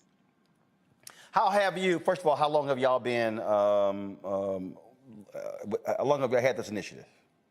Since March of 2021. The pandemic showed us that, hey, a lot of our Black women had to get back into the house because the kids came home. So what were we to do? Okay, we had to close our doors. That left open a market for us to open up a business where they can come in and actually use the space. They don't need it all the time, but we have that space for them when they do need it. And so you're on the Nextdoor platform, and how are you utilizing that to connect with other entrepreneurs and to provide your services for them across the country? You know, the Nextdoor app was a godsend. It really was. It helped me connect with the different neighbors around our neighborhood and in the local area. So we had a community service event actually not too long ago, July 17th. Martha's Vision. It was a great event. We had health, wellness, but we also had a lot of our local business owners here conducting business out of the spaces that we provided. And we were able to connect with the different people around our area to let them know what we had going on, and also to connect with other different businesses so they can come and participate as well. So Nextdoor is something like a community for us, the same way we're a community for all Black women business owners. Wow, we've got questions from my guests, and of course, Teresa Lundy, you've got your own business. I'm quite sure you've got a question for our guests. Yes, and well, one, thank you so much for the idea. I think one of my questions will probably be, how are you guys getting more so engaged with some of the CDCs or some of the workforce development programs like banks who pretty much do this for small businesses? Have you guys made a relationship? And if not, is that something you're looking forward to do? I'm glad you brought that up. At our event on July 17th, we actually had banks come out. Trustmark National Bank, Community Bank, all of our local bank, River Hills Bank. We do believe in connecting with those people that can help bring the financial backup that we need for our local businesses. Mustafa. Yeah, well, once again, thank you for what you're doing. You know, I've been trying to get Black and brown folks to really pay attention to the contracting and subcontracting opportunities that this new administration, the dollars that are going to roll out here sometime in the near future. Are you all helping to prepare folks to be able to engage in that market as well? You're speaking my language. Actually, just last week, we had somebody come in, one of our actual own, Miss Jana Green. She came in and actually did a class with a lot of our young women who are starting their businesses to show them how to get bids at the local level, the state level, the federal level, how to sign up to be a disadvantaged business, a minority-owned business. So yes, we are. We're actually connecting those new, fresh blood, like I like to call them, with our old heads, like I like to call them. Amisha Cross. Hi, I have a couple of questions that I'm actually going to combine. My grandmother and a lot of my family lives in Jackson and Burton Addition area. With that in mind, I know a lot about the local area and a lot of the small businesses there. Is there a process that you have of actually partnering with or working with some of the local high schools in terms of funnels for entrepreneurship, as well as acknowledging what has long been held in the state of Mississippi as the brain drain, where you have so many people who go to college there but end up leaving as soon as they graduate because they don't see economic opportunities in the state? Yes, actually, we have not done that yet, but that is a great idea. I would love to partner with it because I'm from Jackson. I actually went to Tougaloo and Jackson State. Shout out to the HBCUs. So yes, that's actually a great way to connect with the people here. So I would love to actually deal in that. Yes, we haven't dealt in that yet, but I would love to. If you have any suggestions, please feel free. See, so all you gotta do is, Amisha, hit her on the Nextdoor app. You're good. Yes, sir. I gotta ask you this here, Ashley. You talked about starting this in March 2021, and the thing here is again that a lot of people who were frustrated and stuck during this whole COVID period, and it caused you and others to say, no, we got to get creative in this moment and fill a void that it's clearly exposed. Yes, sir. Exactly. That was the main reason. Like I said, I looked around, and a lot of my Black women business owners lost faith. And that's the point of the group. We want to let them know that we are here to help you get through these hard times. It's tough out here. It really is, especially coming from being a Black woman in the state of Mississippi. That's already difficult within itself. But being a Black businesswoman, oh, we're talking something totally different at that point. So we are here to encourage, to uplift, and to give them resources that they need to not only thrive, but like the previous guest said, to win. All right, then. Well, we certainly appreciate the work that you do. And again, I said this with this segment we've done with other previous owners. Utilize free opportunities at your disposal. The ability to be able to connect with people just where you are via the Nextdoor app, I think is just crucial. And I can't tell you how many people I run into who I tell them all the time, what are you doing? Why are you not using social media to your advantage? It's free. It allows for you to be able to market your business as opposed to just hoping somebody's just going to pick up the phone or walk through the door. I agree. I'm glad we're in the social media era because right now that is the way to connect. It's at your fingertips at all times. There's no more going door to door selling encyclopedias like my granddad did. There's no more of that. You can actually connect with your community. And why I like Nextdoor is you can connect with the community locally. And you know who's in your area. And they're there just as like-minded as you are. And that's why I really appreciate that app. All right, then. Well, Ashley, I certainly appreciate it. Thank you so very much. Where can people get more information? Is there a website for your initiative? Facebook at The Audacity Women's Initiative. You can also email us at theaudacity21@gmail.com. Thank you again, Mr. Martin, for extending your platform. Thank you guys to the guests for the questions. I appreciate it. You got my mind going, so thank you. And is it under your name or is it under the initiative's name under Nextdoor? The Audacity Initiative in Nextdoor, yes, sir. Okay, all right then.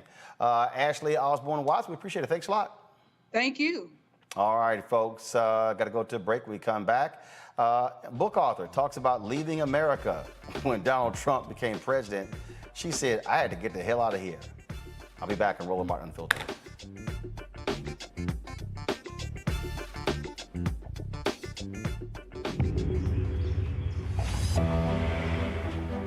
One of the most stressful days of my life was when this one got out.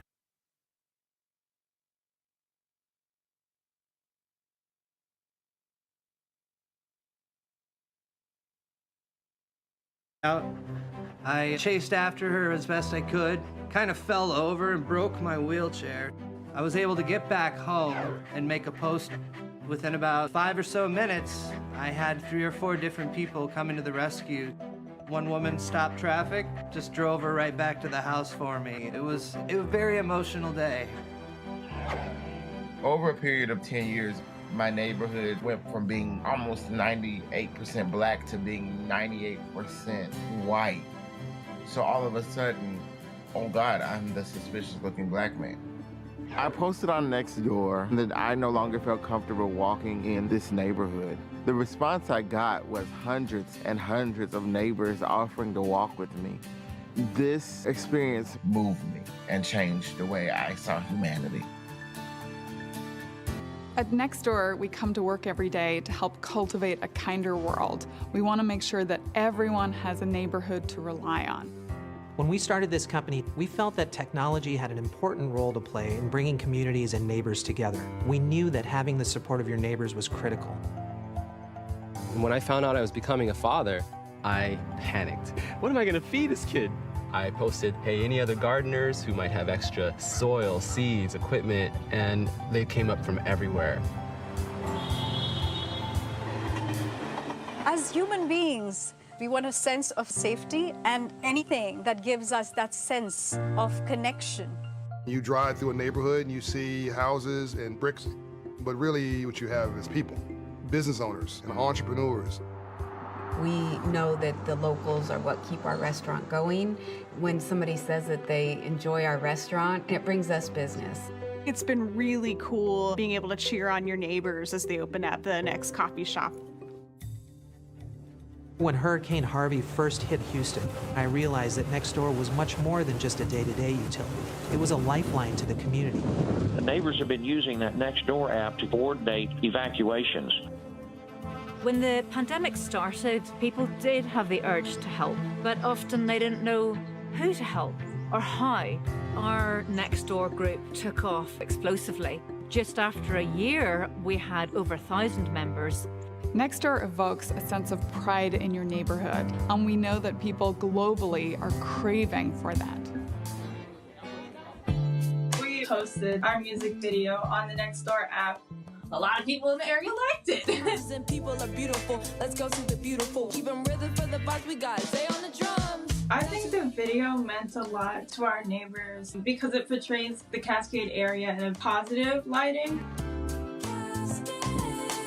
At the end of the day, this is a business model about people and neighborhoods and communities. Wouldn't it be beautiful to connect Wall Street to Main Street and to do well and do good at the same time? It's going to be the legacy of 2020 that Nextdoor put neighbors together for a cause and then forever. Thank you very much. It often starts online, but we know that it continues into the real world, and that is the superpower of Nextdoor.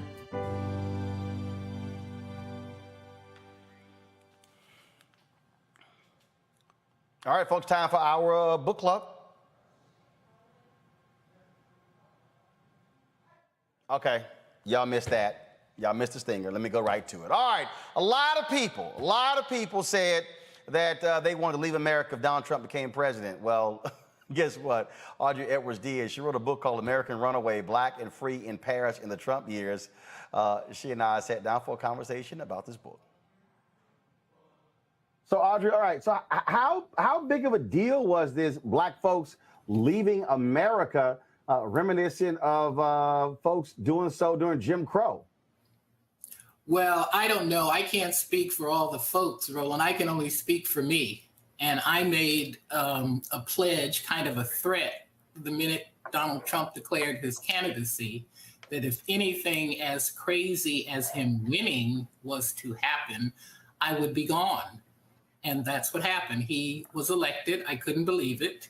But I also knew I had to leave. I didn't know what was coming, but I knew what was coming was bad, and I didn't want to be here.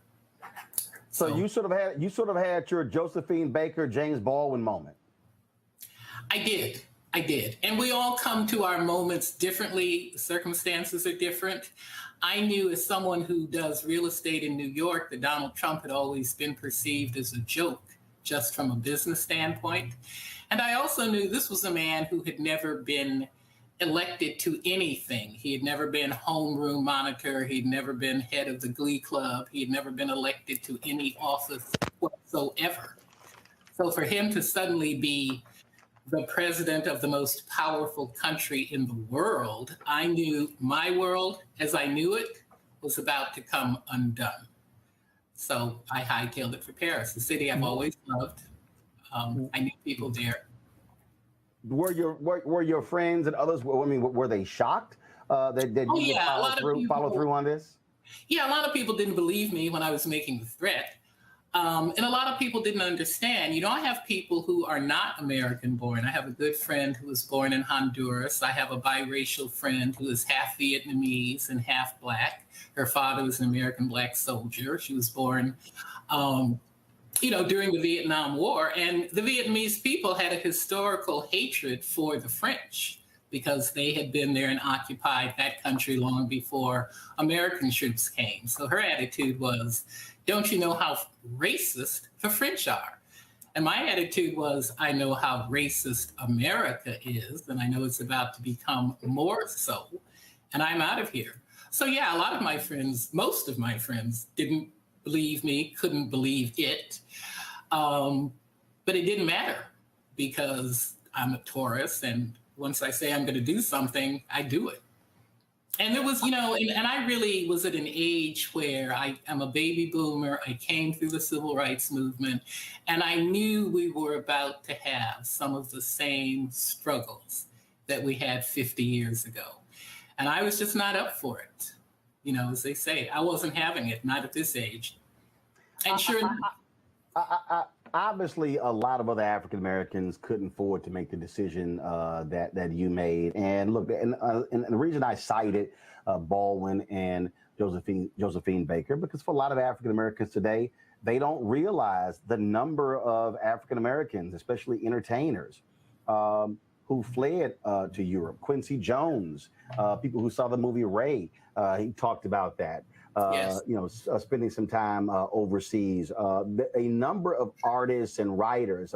When I was reading Charles Barnett, first of all, Gerald Horne's book on Claude Barnett, the Associated Negro Press, the number of African Americans who literally left the country and who went to Russia and who went to Europe and other nations because they simply could not tolerate Jim Crow. Yes, yes, yes. And I think the artists and the entertainers have always been the renegades in our group. The artists, the writers are the thinkers. They are the people who are often the visionaries. They think outside of the box very often. That's what writers do, think outside of the box. And in the case of expatriates, they made a decision to move outside of the box. So yes, there was a history, there was a tradition of Black Americans in particular going to Paris. And that history went back to World War I, when Black American soldiers were sent to Europe and fought alongside French soldiers. And France sustained the biggest losses of all the European countries during World War I. And they really appreciated the courage and the valor of the Black American soldiers in particular, because they knew what their struggle was in America. And here you have these young men coming to defend the freedom of France. And that was not lost on the French. That was not lost. So there was a kind of affirmation for Black Americans by the French that didn't really exist in other parts of Europe.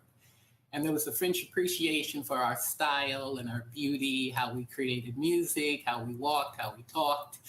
And there was a reciprocal appreciation on the part of Black Americans. The French are very stylish. They are very passionate about their art. They've created great beauty in their architecture and in their clothing. So there was a symbiotic relationship between Black Americans and the French. That was the history. And it continues. It really does. There's still a large Black American expat community in Paris.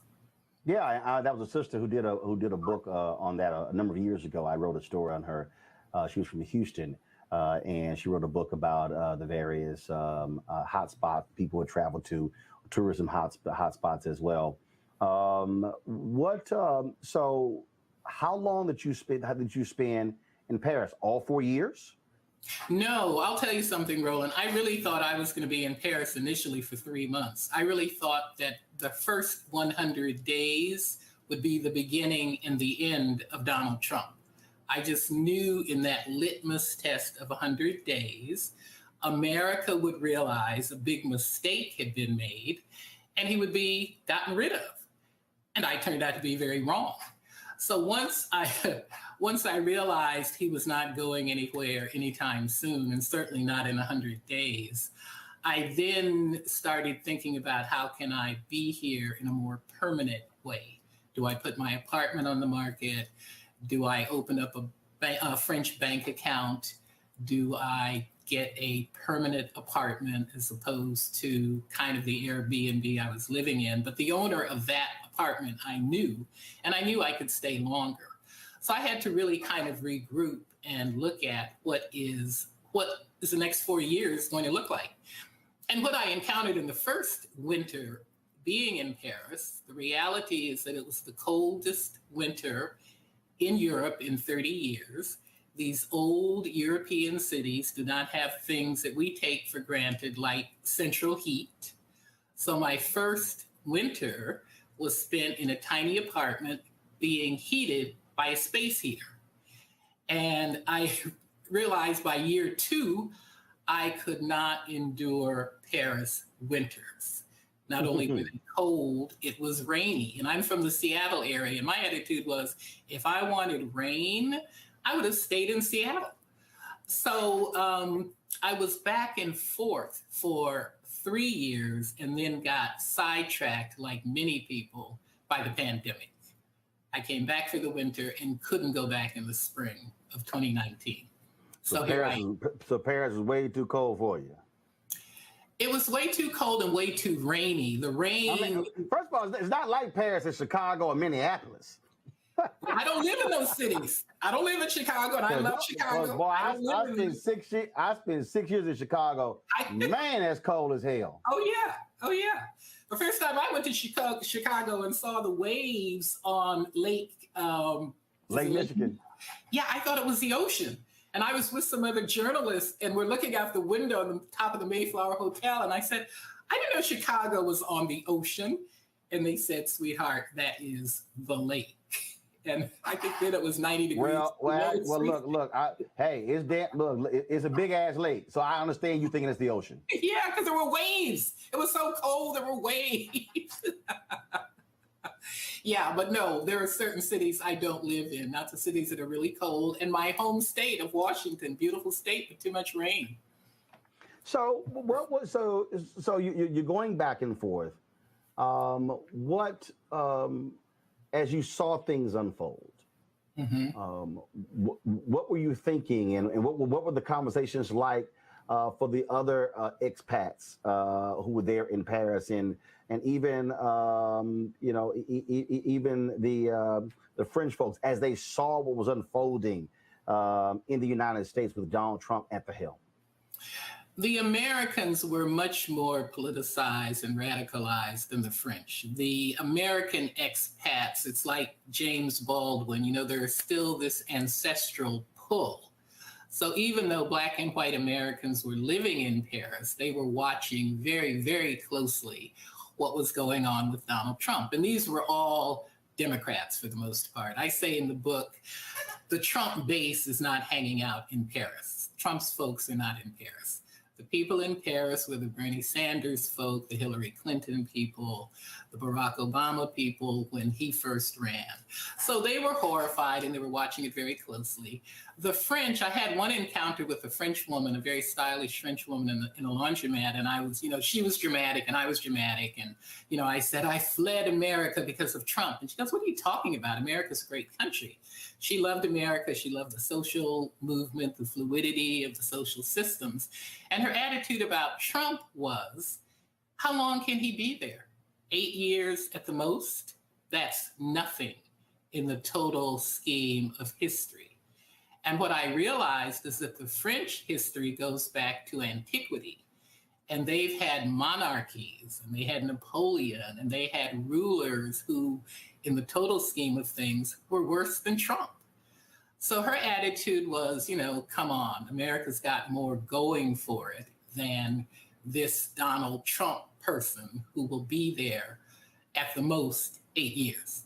So she wasn't impressed that I had left. In fact, she thought I was kind of foolish. But it was an interesting perspective because you do have to look at the total arc of history, and depending on the people that you're interacting with, their history was very different. And I didn't even feel like telling her about the history of my people in America, which is 400 years, which in their scheme of history is nothing. It's nothing. So it was a very different attitude. It was a different attitude. But the French were horrified, but not to the extent that I was, and not to the extent that other American expats were. And obviously how America was viewed with standing in terms of the rest of the world is a part of this as well. And I think in terms of people were just mortified with just the behavior. I mean, we all saw how much of an ass Donald Trump was attending NATO meetings and others. Yes. And so he was not looked upon favorably by French leaders, by Germany leaders, by frankly anyone except dictators. Yes. And I'll tell you something, Roland. For me, I was really shocked, but it was educational. As a journalist, I would watch the news stations on French television, and I watched the ones, obviously, that were in English. And whenever I turned on any station, the first person I saw was Donald Trump. And what I realized is that America is so powerful and influential around the world that whatever we do, everybody is watching. And Trump was such a left field kind of phenomenon. Every single channel, the British channels, the French channels, the Arabic channels, every single channel led with this man. And I actually left hoping to get away from him, and I saw him up front and personal every day. So that was an education to me. I came to really understand the influence of America, just how powerful it is around the world. And then we saw the things he did, like, insult Angela Merkel, Chancellor of Germany. He didn't shake her hand. And then he came on to Emmanuel Macron when Macron came to the States. That's the French president. He came on to him kind of like, because Macron is cute. And Trump obviously thought he was cute, and he's, touching his arm and flicking something off of his shoulder and pulling him by the hand. And these are the kind of things that, European leaders are watching. And it's like, oh my goodness, this guy is really, just a crude dude. He's really a crude dude. And they saw that. And I do believe that America's standing was diminished somewhat. It had to have been. It had to have been. Because this was not the America that they admired. And Trump came behind Barack Obama. The French loved Barack Obama. They loved Michelle Obama. This was a class act. The Obamas, I think, to the French, epitomized everything that they liked about African Americans and African American culture. And then you have Donald Trump follow that. And the contrast was just, beyond glaring. What do you think the rest of the world, especially again, you being back and forth there, what do you think the French folks learned about America with those 4 years of Trump? Because there's a lot of people really do, people who don't travel don't really understand how America is seen across the world. There's some places where we're looked to as the beacon on the hill, where others look at us as being still colonizers. Did folks really understand the reality of white supremacy, white nationalism, and how it is not that far away? And in fact, we also, in Europe has had to deal with the rise of the far right as well. Yes. No, I don't think the French in specifically and Europe in general understand the virulence of American racism, because it's a different phenomenon. It's different from colonialism. It's a phenomenon based strictly on skin color. French are into class. So you can be any color. If you are of a certain class, you're accepted. The French don't dwell incessantly on race like America. The French don't keep records by race, nationality, country of origin. So you don't have this endless reporting and comparisons by race, because that's not what they're focused on. So I don't know if they know how many Senegalese are in Little Africa. I don't know if they know how many Eastern Europeans are in the other arrondissements. They don't, that's not what they're focusing on. So they don't understand the nature of racism as we experience it in America, because in America, it's all we focus on. And when you're away from that, it is so glaring. It's so glaring. You realize and I compare it to being in countries that don't have guns. If you're in a country that doesn't have guns, violence is not part of the air the way it is in America. And if you're not focusing on race endlessly, interactions are not based on race. They're just not. And that changes your experience, it changes your mindset, it changes how you view the world. So no, the French didn't understand. The French really admire America because we have social mobility, which is something they do not have to the extent that America does. And that's a strength. That's a strength. It's one of the things that gives us as Black Americans strength in Europe. And in my case, or because I was living in Paris, strength in Paris. So there's still an admiration for a country that can produce a Jay-Z who can start out being born in the Marcy projects of Brooklyn and grow up to become a partner in the Barclays Center in Brooklyn, a few miles from the Marcy projects. That does not happen in Europe, especially among people who are in the minority. See, Black Americans, we're still in the minority. So to have the kind of social movement that we do have, that's just not the reality in other parts of the world. And it does make America different. It does make it great in the minds of many people.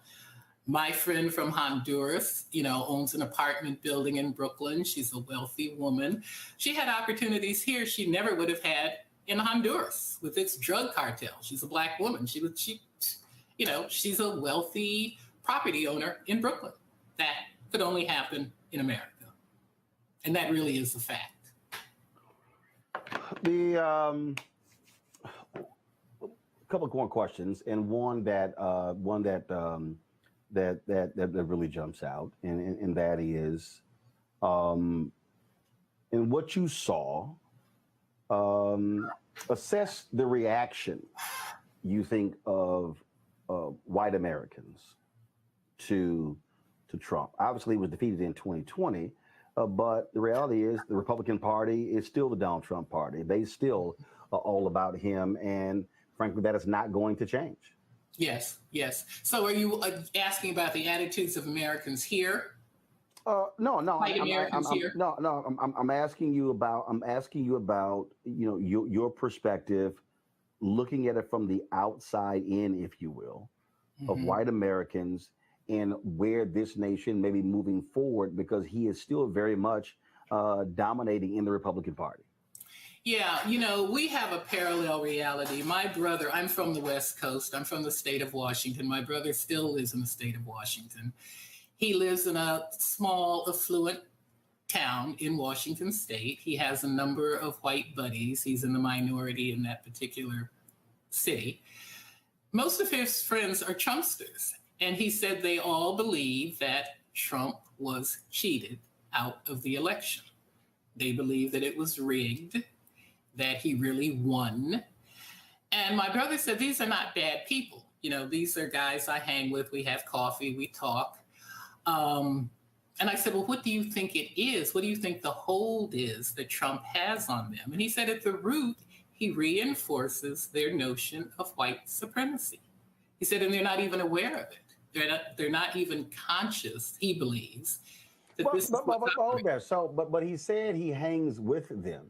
And that's the thing I think a lot of people don't understand when we talk about white supremacy, is that they don't believe that they're white supremacists. Right. They don't believe that they're racist. They go, I'm not a racist. I mean, we're friends. We hang out. We go get a drink. We might play golf together. Exactly. Not realizing that, no, actually, that's exactly what you are. Right. And then and how they will conveniently overlook his comments about Black women, his other comments, and just roll with, no, that's just him being him. And they really don't see any of that, because for them, it's about their tax cuts and them being pro-life or whatever the hell they talk about.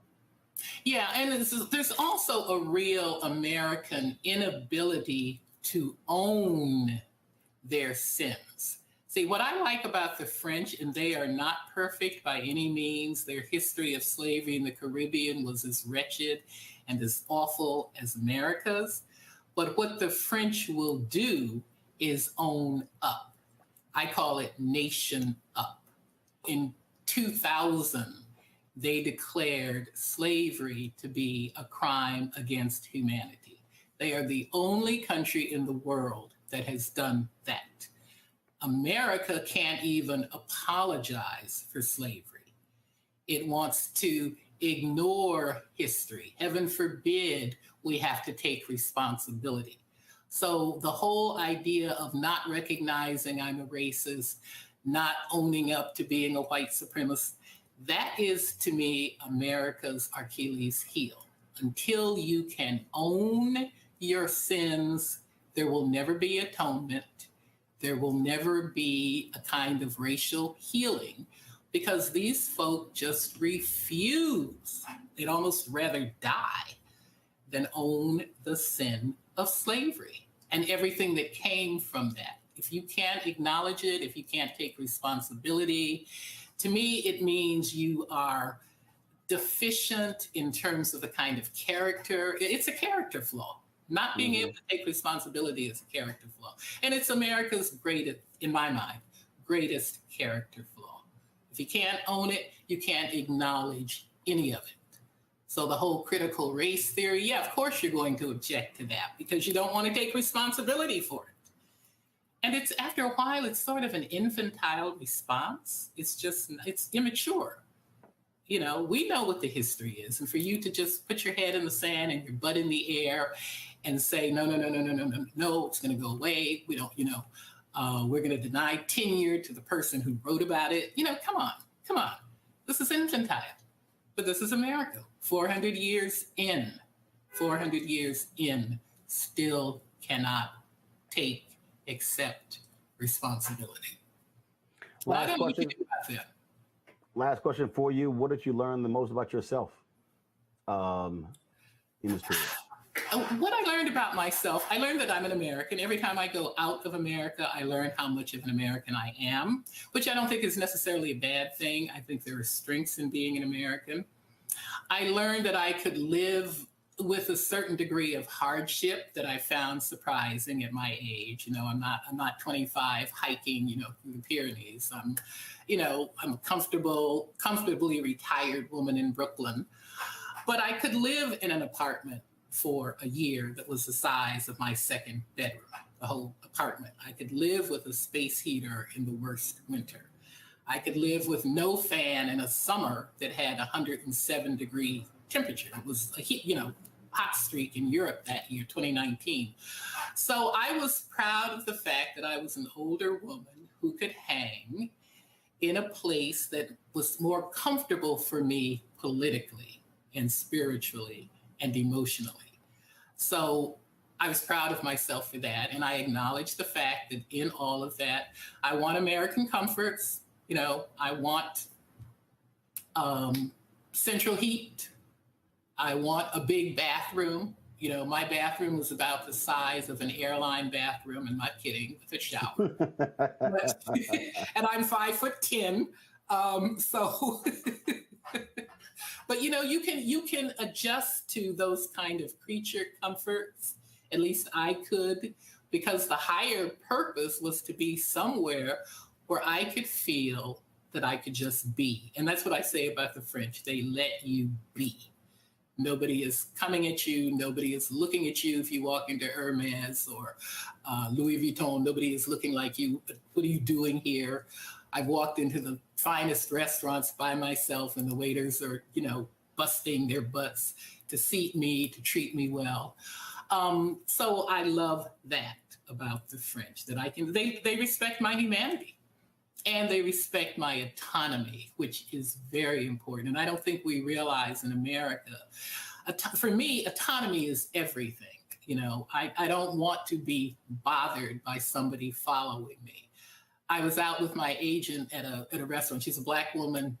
We're having dinner. There are 3 white people at the table next to us. And one of the men said, "So, what are you girls doing?" What are we doing? We're having dinner.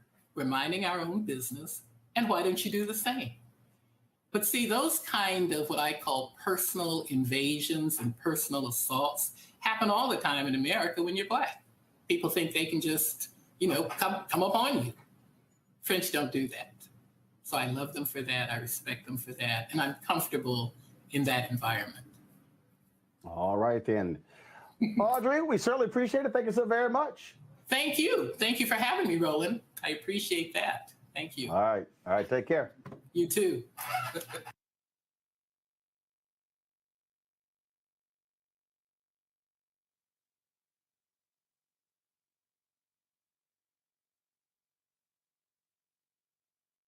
Congressional seat in Ohio that was vacated when Marcia Fudge left to become Secretary of Housing and Urban Development. We'll let you know who won that race on tomorrow's show. Hey, don't forget, if y'all want to join our Bring the Funk fan club, every dollar you give goes to support what we do here at Roland Martin Unfiltered. Our goal is to get 20,000 of our fans to contribute $50 a year, $4.19 a month, 13 cents a day. Those resources allow for us to be able to do what we do.